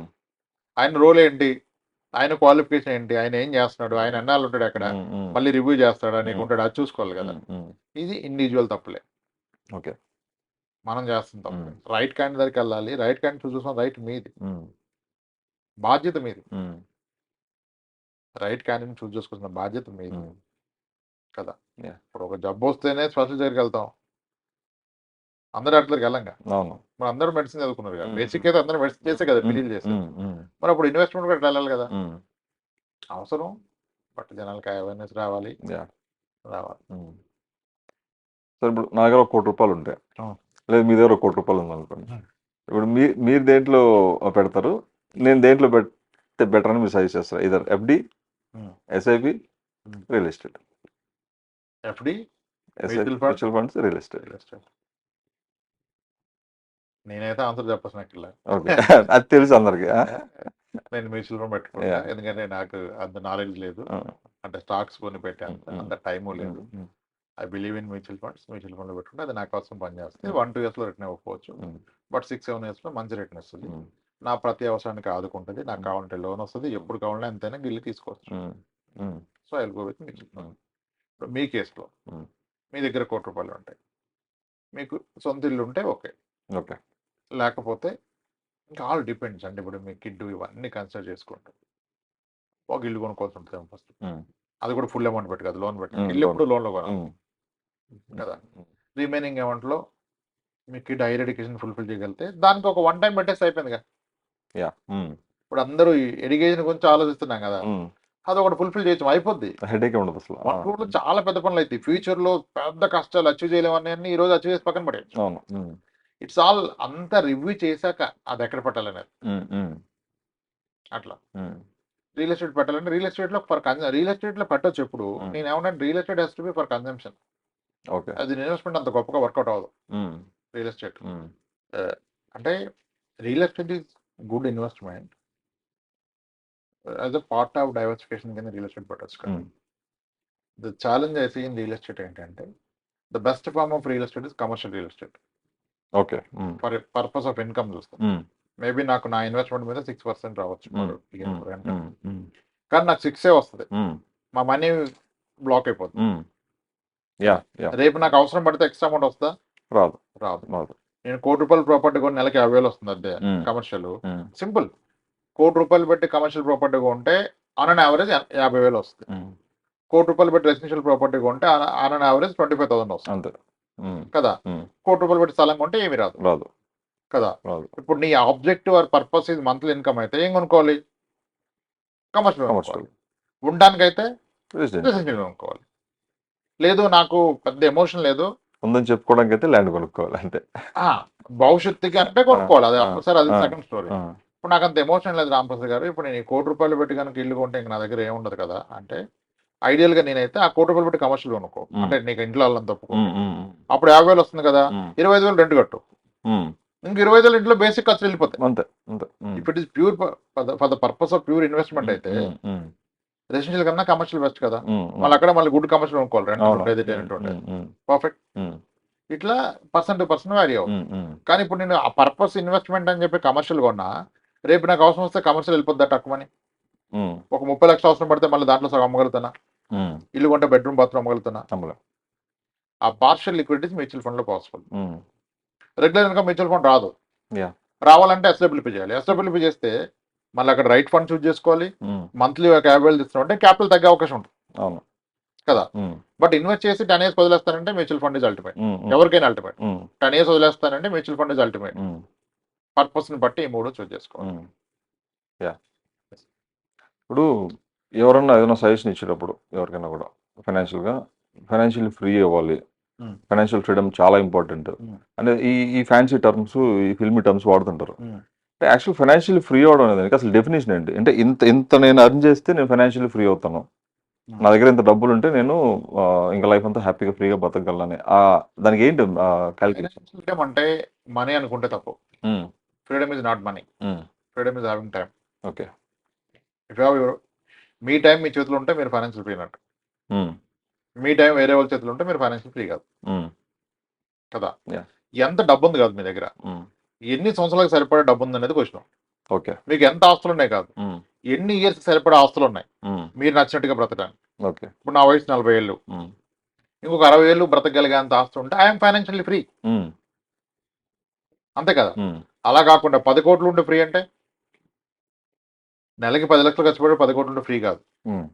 నెలకి 2 లక్షలు ఖర్చు పెట్టేవాడు 5 crores ఉన్న financial free. Okay. Freedom is having your own time, not money, not working for someone. Okay. Living on our own terms is freedom. చాలా మంది అది అచీవ్ అయి ఉంటారు కానీ రియలైజ్ కారు. గారు పోయిన ఖర్చు నెలకి 50,000, మనోడు 50,000 నుంచి ఖర్చు పెట్టే మనస్తత్వం కాదు. దాంట్లో అద్భుతంగా బ్రతుకుతున్నాడు, ఈజ్ హ్యాపీ. అప్పుడు ఈయన దగ్గర ఒక 2 కోట్లు ఉంటే ఈజ్ ఫ్రీ కదా. అంతే కదా, ₹1,00,00,000 స్టేట్ బ్యాంక్ లో వేస్తే 50,000 వచ్చినప్పుడు 2 కోట్లు ఉంటాయి, నువ్వు more than free, double financial free. అది రియలైజ్ కారు. ఎంత కావాలనేది తెలవటమే ఫైనాన్షియల్ ఫ్రీడమ్. దాన్ని అచీవ్ చేస్తే అయిపోయింది. కానీ అది లేకుండా ఫైనాన్షియల్ ఫ్రీడమ్ అంటే ఇప్పుడు మనకి ట్రెండింగ్ ఏముంటది, 10 crores 20 crores ఫ్రీడమ్ విత్ 10 కాదు. ఇప్పుడు మనం ఇందాక ఆ పాలసీ విషయంలో ఆటో డ్రైవర్ అన్నప్పుడు, ఆటో డ్రైవర్ నెలకు 30,000 సంపాదిస్తే నెలకు ఒక 40,000 వచ్చే మార్గం ఏదైనా ఉంటే ఇది ఫైనాన్షియల్ ఫ్రీ కదా. అప్పుడు ఆటో నచ్చినప్పుడు తీసుకోవచ్చు అంతే కదా. ఓన్లీ పిల్లలు స్కూల్కి వెళ్ళి స్కూల్కి రాకుండా వెళ్ళిపోయి తీసుకొచ్చి ఇంట్లో అదే ఫ్రీడమ్. అని ఒక ఆటో డ్రైవర్ ఫ్రీడమ్ ఏంటి, తన పిల్లల్ని తనే ఆటోలో దింపి పిల్లలు స్కూల్ అయిపోయే టైంకి వెళ్ళిపోవాలి, మొత్తం వదిలేసి ఇంక పనాకర్లా, తర్వాత వచ్చి పిల్లలతో ఆడుకుంటే అది free. Freedom is having time, not money. దీన్ని చాలా మంది కాంప్లికేట్ చేస్తారు. Time is freedom, not money. Knowing what is అంటే నేను ఏమంటున్నానంటే, ఎగ్జాక్ట్ డెఫినేషన్ చెప్పాలంటే, మనకున్న డబ్బు ఎంతైతే ఉందో మన ఆస్తులు, మనం దాన్ని దాటుతున్నామా, అది మన దాటితే తెలుసుకోవాలి ఫస్ట్. అదే మనం దాటలేమంటే ఇంకా there is no point taking సెస్ and strain. You work, you make money, but not out of compulsion, pressure. You do your own, నీకు నచ్చింది, అది ఫ్రీడమ్. అది వదిలేస్తే ఫ్రీడమ్ కి డెఫినేషన్ లేదు. ఓకే, ఏదైనా ప్రాపర్టీ కొనుక్కోవడం అంటే ఏదో ల్యాండ్ కావచ్చు, ఒక అపార్ట్మెంట్ కావచ్చు, ఇంకేదన్నా ఒక ఫిజికల్ అసెట్ కొనుక్కున్నప్పుడు అంటే జనరల్ పర్స్పెక్టివ్ ఎలా ఉంటుందంటే, మిడిల్ క్లాస్ పర్స్పెక్టివ్, నేను ఒక ఇల్లు కొనుక్కుంటే నేను సెటిల్డ్, నా లైఫ్ సెటిల్ అయిపోద్ది అని పర్టికులర్ రియల్ ఎస్టేట్ ఆస్పెక్ట్లో. ఈ ఒపీనియన్ రావడానికి ఈ real estate over hype reason అనుకోవచ్చు. హైప్ అంటే ఒకటి ప్రైస్ పరంగా, ఇంకోటి ఎమోషనల్లీ కదా. ఇప్పుడు మనిషి లైఫ్ లో సెటిల్ అయ్యాడంటే ఇల్లు ఉందని అడుగుతున్నాం కదా మనం. అవును, బట్ ఈక్వల్ సొసైటీలో ఉంది. అవును. కాబట్టి రియల్ ఎస్టేట్ ఉంటే సొసైటీలో రెస్పెక్ట్ ఉంటుంది, మనకు కూడా ఎక్కడ కాన్ఫిడెన్స్ బిల్డ్ ఉంటుంది కదా. సో కాబట్టి real estate plays a major role in one's life. కానీ యాజ్ అన్ ఇన్వెస్ట్మెంట్ కూడా దాన్నే తీసుకొని కంప్లీట్ నీ దగ్గర ఉన్నదంతా అక్కడ ఇన్వెస్ట్ చేస్తే ప్రాబ్లం. దట్టు దాంట్లో కూడా మళ్ళీ investing on apartment and land, అది మళ్ళీ వేరే డిఫరెంట్. అంటే నేను చెప్తే కోపం వస్తుంది కానీ వాళ్ళకి, నేను ఏమంటానంటే 5 స్థలాలు ఉంటే దొడ్డి నిండా దున్నపోతులు కట్టుకున్నట్టే. 5 దున్నపోతులు ఏం చేయాలి, రోజు గడ్డేయాలి, పొద్దున్నే పేడ తీయాలి, అంతకుమించి చేయగలిగింది ఏం లేదు. ఇన్కమ్ ఇచ్చేది గేదెలు అంటే, పాలు తీసుకుంటే పైసలు వస్తాయి కదా. అంటే ఒక income, anything has to B income generating asset. Land లో నాకు అక్కడ ఒకటి ల్యాండ్ ఓకే, కానీ ప్రాబ్లం అక్కడ ఉన్నాయన్నీ అవే అంటే ల్యాండ్స్. ఇప్పుడు ఇండియాలో ఉన్న ప్రాక్టికల్ ఛాలెంజ్ ఏంటంటే, నన్ ఆఫ్ ద ల్యాండ్ అంటే వెంచర్స్ స్టేజ్కి వెళ్ళిపోతే వైట్ ట్రాన్సాక్షన్ అవ్వదు, మరి బ్లాక్ ఎక్కడ పనికిరాదు. నువ్వేమో ట్యాక్స్ పేయర్వి, ట్యాక్స్ పే చేసిన మనీని తీసుకెళ్ళి బ్లాక్ ఏం చేస్తున్నావు, మళ్ళీ అదేమో నీ పిల్ల భవిష్యత్తుకి అంటావు, భవిష్యత్తుకి బ్లాక్ పని కదా, నీకు అర్థం అవుదా. అది పాయింట్. ట్రేడర్స్ వేరు, చాలా తెలివైన కొన్ని పెంచి అమ్మి వాళ్ళు బిజినెస్, వాళ్ళు ట్రేడింగ్ కదా. ట్రేడింగ్ ఇన్వెస్ట్మెంట్ తేడా ఉంది రియల్ ఎస్టేట్ లో కూడా. లాజిక్ చెప్తారు కదా, మనుషులు జనాభా పెరుగుతుంది, ల్యాండ్ పెరగదని లాజిక్ కూడా. జనాభా పెరగడం ఆగిపోయింది, అది కూడా అర్థం చేసుకోవాలి. ఫస్ట్ రియాలిటీ ఏంటంటే జనాభా పెరగడం తగ్గిపోతుంది. ఇప్పుడు మీరు చూస్తే ట్రెండ్స్ నెక్స్ట్ 20 years లో పాపులేషన్ తగ్గుదంట. కరెంట్ రియల్ ఎస్టేట్ ట్రెండ్లో ఇప్పుడు మనం హైదరాబాద్ రియల్ ఎస్టేట్ తీసుకుంటే, సో ఇంతకుముందు ఎప్పుడు ఒక కపుల్ ఆఫ్ ఇయర్స్ బ్యాక్ ఉన్న ప్రైస్ ఏదైతే ఉందో, ఒక 45-50 lakhsకి వచ్చే ఒక ఫ్లాట్ అపార్ట్మెంట్, ఇప్పుడు ఆల్మోస్ట్ 1 CR 1.2 CR వరకు పెరిగిపోయింది. అంటే ఇంత డ్రాస్టిక్ ట్రెండ్ ప్రైస్ అనేది అది రియల్లీ జస్టిఫైడ్ అంటే ఇప్పుడున్న మార్కెట్ దీంట్లో అంత ప్రైస్ జస్టిఫైడా? Not just Hyderabad, any metro cities. Okay, across country I personally believe real estate is at its peak across country. Hyderabad గొప్పదానికి కాదు, హైదరాబాద్ కొంచెం ఇంకా ఎక్కువ ఉందేమో అనిపిస్తుంది. ఎందుకంటే నాకు క్లయింట్ ఫోన్ చేస్తారు, సార్ ఇప్పుడు హైదరాబాద్ లో మనం ఫ్లాట్ కొన్నాం కదా సార్ 1.6 crore, మనకేమో రెంట్ 46,000 వస్తుంది. ఇప్పుడు బెంగళూరులో ఉండేది ఫ్లాట్ కి ఇది 65,000 రెంట్ కడుతున్నా, బట్ ఇది 1.3 crore 1.25 ఇస్తానంటున్నాడు సార్. ఇది నా క్లయింట్ తో నాకైనా ఏమంటారు సార్, మరి హైదరాబాద్ ఫ్లాట్ బెంగళూరు కొనమంటాడు. సో రెంటల్ ఇల్లు పరంగా చూస్తే యువర్ రైట్, బెంగళూరు నువ్వు బెంగళూరులో ఉంటానంటే ఇంకా నాకు బెటర్ ఉంది అంటాడు. దెన్ ఇంకా అనవసరంగా ఎందుకు రెంట్ పోస్తావు? ఫస్ట్ ఇది అమ్మ అక్కడ కొనుక్కో, so that your saving on rent. రేపు కావాలంటే మళ్ళీ వెనక్కి వచ్చి ఇది కొనుక్కోవచ్చు కదా. అంతే అంతే కదా. అది అంటే ఇప్పుడు purpose of investment is recurring income అయితే I should look at the rental ఇల్లు. మనకి రియల్ ఎస్టేట్ రెంటల్ ఇల్లు hardly how much, 2.5 to 3.5 max 4, అంతకుమించి రెంటల్ ఇల్లే లేదు కదా. సో దీన్ని మీరు అంటే వరల్డ్ లెవెల్లో చూసుకుని వేరే కంట్రీస్ మీరు కంపేర్ చేస్తే, ఇప్పుడు యూఎస్ క్లయింట్స్ ఉంటారు నాకు, వాళ్ళు 500,000 లో కొంటే వాళ్ళకి ఆల్మోస్ట్ పర్ మంత్ అంటే 4 crores అట్లా కొంటే పర్ మంత్ రెంట్ 2 లక్షలు 2.5 లక్షలు వస్తుంది అయినట్టు. ఇక్కడ మనకేమొస్తుంది, ₹1,00,000 వస్తుంది, 4 కోట్లు. ఆల్మోస్ట్ రెంటల్ ఇల్లు ఇన్ యుఎస్ లో ఇండియాతో కంపేర్ చేస్తే ప్రాపర్టీ ప్రైస్ వర్సెస్ లో డబుల్ ది రెంటల్ ఇల్లు ఉంది. డబుల్ కంటే ఎక్కువ ఉంది, నేను డబుల్ చెప్తాను. డబుల్ ది రెంటల్ ఇల్లు ఉంది. అది చాలా regulated market. Okay, you will have almost the different price location బట్టి త్రూ బ్రోకర్ ఫస్ట్ మనం వెళ్ళిపోతుంది. ఇక్కడ కాదు కదా, మళ్ళీ వైట్ అండ్ బ్లాక్ మిక్స్ లేదు కదా. సో నాకు ఈ మధ్య సర్ప్రైజింగ్లీ కొంతమంది క్లయింట్స్ అక్కడ వ్యవసాయ పొలాలు కొన్నారు యూఎస్ లో, మళ్ళీ అన్ని స్టేట్స్ లో కొన్నారు. ఎక్కడ కూడా ఎకరం ఇండియన్ రేట్లు అయితే 34 లక్షలు లేదు. మన దగ్గర అసలు ఆ రేటుకి లేవు. అవును. ఇప్పుడు అక్కడ 4 కోట్లు పెడితే హాఫ్ ఎకర్ ల్యాండ్ లో మీకు విల్లా వస్తుంది అంటారు, ఇంత ఎసెప్ట్ అంటారు. మరి ఎట్లా చేసిపోయాడు? ఇక్కడ మనకు ఆ విల్లా కొనంటే 12 కోట్లు అవుతుంది. అవును. మళ్ళీ 12 కోట్ల విల్లా కొంటే నీకు 2 లక్షలు రాదు. అక్కడ నువ్వు 6 కోట్ల విల్లా కొంటే 3 లక్షలు వస్తుంది రెంట్. ఆ విధంగా చచ్చిపోయాడు కాదు కదా. మళ్ళీ దీని మీద అంటారు, సార్ అక్కడ పాపులేషన్ ఎక్కువ కదా, పాపులేషన్ తక్కువ కదా, ల్యాండ్ చాలా ఎక్కువ కదా. అదంతా ఎందుకు, ఇవన్నీ ఎందుకు? వాళ్ళని బట్టి కదా బర్రెకి రేట్ పట్టాలి. అంతే కదా. అవన్నీ ఫ్యాక్టర్స్ కలిస్తేనే కదా నీ ఇన్వెస్ట్మెంట్ వర్సెస్ రెంట్ ఎంత వస్తుంది, రిటర్న్ ఎంత వస్తుంది చూసుకోవాలి కదా. అట్లా కొంచెం ఓవర్ హైప్ జోన్ అనిపిస్తుంది. కానీ అక్రాస్ కంట్రీ ఉన్నప్పుడు వీ కాంట్ చేంజ్ ఇట్ కదా. రేట్ ఉందని చెప్పి పిల్లలు కూడా పోస్ట్పోన్ చేసుకోలేం కదా. కదా, ప్రాబ్లీ అంతా ఇక్కడ ఇన్వెస్ట్ చేయొద్దు. ఇప్పుడైనా అట్లీస్ట్ అండర్స్టాండ్ చేసుకుని డైవర్సిఫై చేయాలి. నీకు 5 కోట్లు వస్తుంటే 5 కోట్లు రియల్ ఎస్టేట్ లో ఉంటే ఇది చాలా పెద్ద విషయం. నీకు 5 కోట్ల ఆస్తులు ₹1 కోటి రియల్ ఎస్టేట్ ఉంటే ప్రాబ్లం ఉంది, 2 ఉంటే ప్రాబ్లం లేదు కదా. మొత్తం రియల్ ఎస్టేట్ పెడితే రియల్ ఎస్టేట్ ఇది అంటే హై ప్రైస్ జోన్ లో ఉంది. మేబీ సస్టైన్ అవుద్దంటే అవ్వచ్చేమో, పెరగడం ఆగిపోవచ్చు. అన్ని చోట్ల ఉంటాయి రియల్ ఎస్టేట్ సైకిల్స్ కూడా. రియల్ ఎస్టేట్ కూడా తగ్గుద్ది పెరుగుద్ది, కొన్ని రోజులు తాగినట్టు అవుతుంది. కానీ జనాలు స్టాక్ మార్కెటే పడుద్ది అంటారు. మ్యూచువల్ ఫండ్స్ లో పడితే ఏంటంటే, మ్యూచువల్ ఫండ్ లో పడితే 1 crore పెడితే 70 lakhs అవుతుంది. రియల్ ఎస్టేట్ లో పడితే 0 అయిపోతుంది. బయర్ ఉంది కదా. అంతే. పడితే ఏం చేస్తారు, మొత్తం మ్యూచువల్ ఫండ్ పెట్టుకోండి అంటే మ్యూచువల్ ఫండ్ పడితే రియల్ ఎస్టేట్ డాన్స్ చేస్తుందా? పోయినట్టు కనపడదు కానీ but it is of no use. అంతే కదా. ఇప్పుడు లే ఆఫ్లు రేపు స్టార్ట్ అయిపోయి ఒక్కొక్క ఐటీ కంపెనీ ఒక 50,000 మందిని లేపేస్తే ఎల్లుండి ఏమైంది అనుకుంటాడు రియల్ ఎస్టేట్ కొండవు. బట్ నా మ్యూచువల్ ఫండ్ 30 పడ్డా 70 రూపీస్ వస్తాయి. అంతే.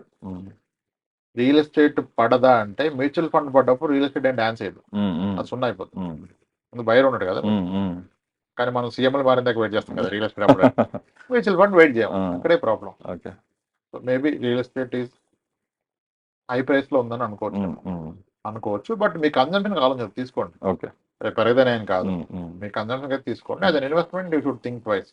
Thank you so much sir, చాలా మంచి ఇన్సైట్స్ ఇచ్చారు. అంటే జనరల్గా ఈ మొత్తం ఓవరాల్ పాడ్కాస్ట్ లో బెస్ట్ లెర్నింగ్ పాయింట్స్ ఏంటంటే, ఒకటి మనం ఎంత సంపాదిస్తున్నాం అనేది ఇంపార్టెంట్ కాదు, మనం సంపాదించిన డబ్బు మనం ఎంత సంపాదిస్తుంది అనేది అది చాలా చాలా చాలా బాగా ఎక్స్ప్లెయిన్ చేశారు. ఇంకోటి ఏంటంటే, major middle class people face చేస్తున్న థింగ్ ఏంటంటే, వాళ్ళ మేజర్ కన్సర్న్ కిడ్స్ ఎడ్యుకేషన్.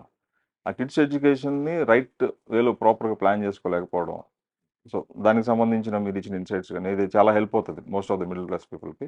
అన్నిటికంటే కూడా ది బెస్ట్ ఎక్స్ప్లెయిన్ చేసిన థింగ్ ఏంటంటే ఫైనాన్షియల్ ఫ్రీడమ్ గురించి. అంటే మోస్ట్ ఆఫ్ ద పీపుల్ ఈ వేలో ఆలోచించారు జనరల్గా. ఏంటంటే ఫైనాన్షియల్ ఫ్రీడమ్ అంటే నా దగ్గర ఎంత డబ్బు ఉందని ఆలోచిస్తారే తప్ప, డబ్బుల కంటే కూడా నాకు ఎంత టైం ఉంది, సో ఎంత క్వాలిటీ టైం ఉంది, సో అంటే నీ రెస్ట్ ఆఫ్ ద లైఫ్ నేను ఏ ఇబ్బంది లేకుండా ఫ్యామిలీతో హ్యాపీగా టైం స్పెండ్ చేయగలడం అనేది ది రియల్ ఫైనాన్షియల్ ఫ్రీడమ్ అనేది మీరు ఇచ్చిన జస్టిఫికేషన్, దానికి explanation. Thank you so much sir for your time and right insights. All the very best for you. Thank you sir, thank you so much.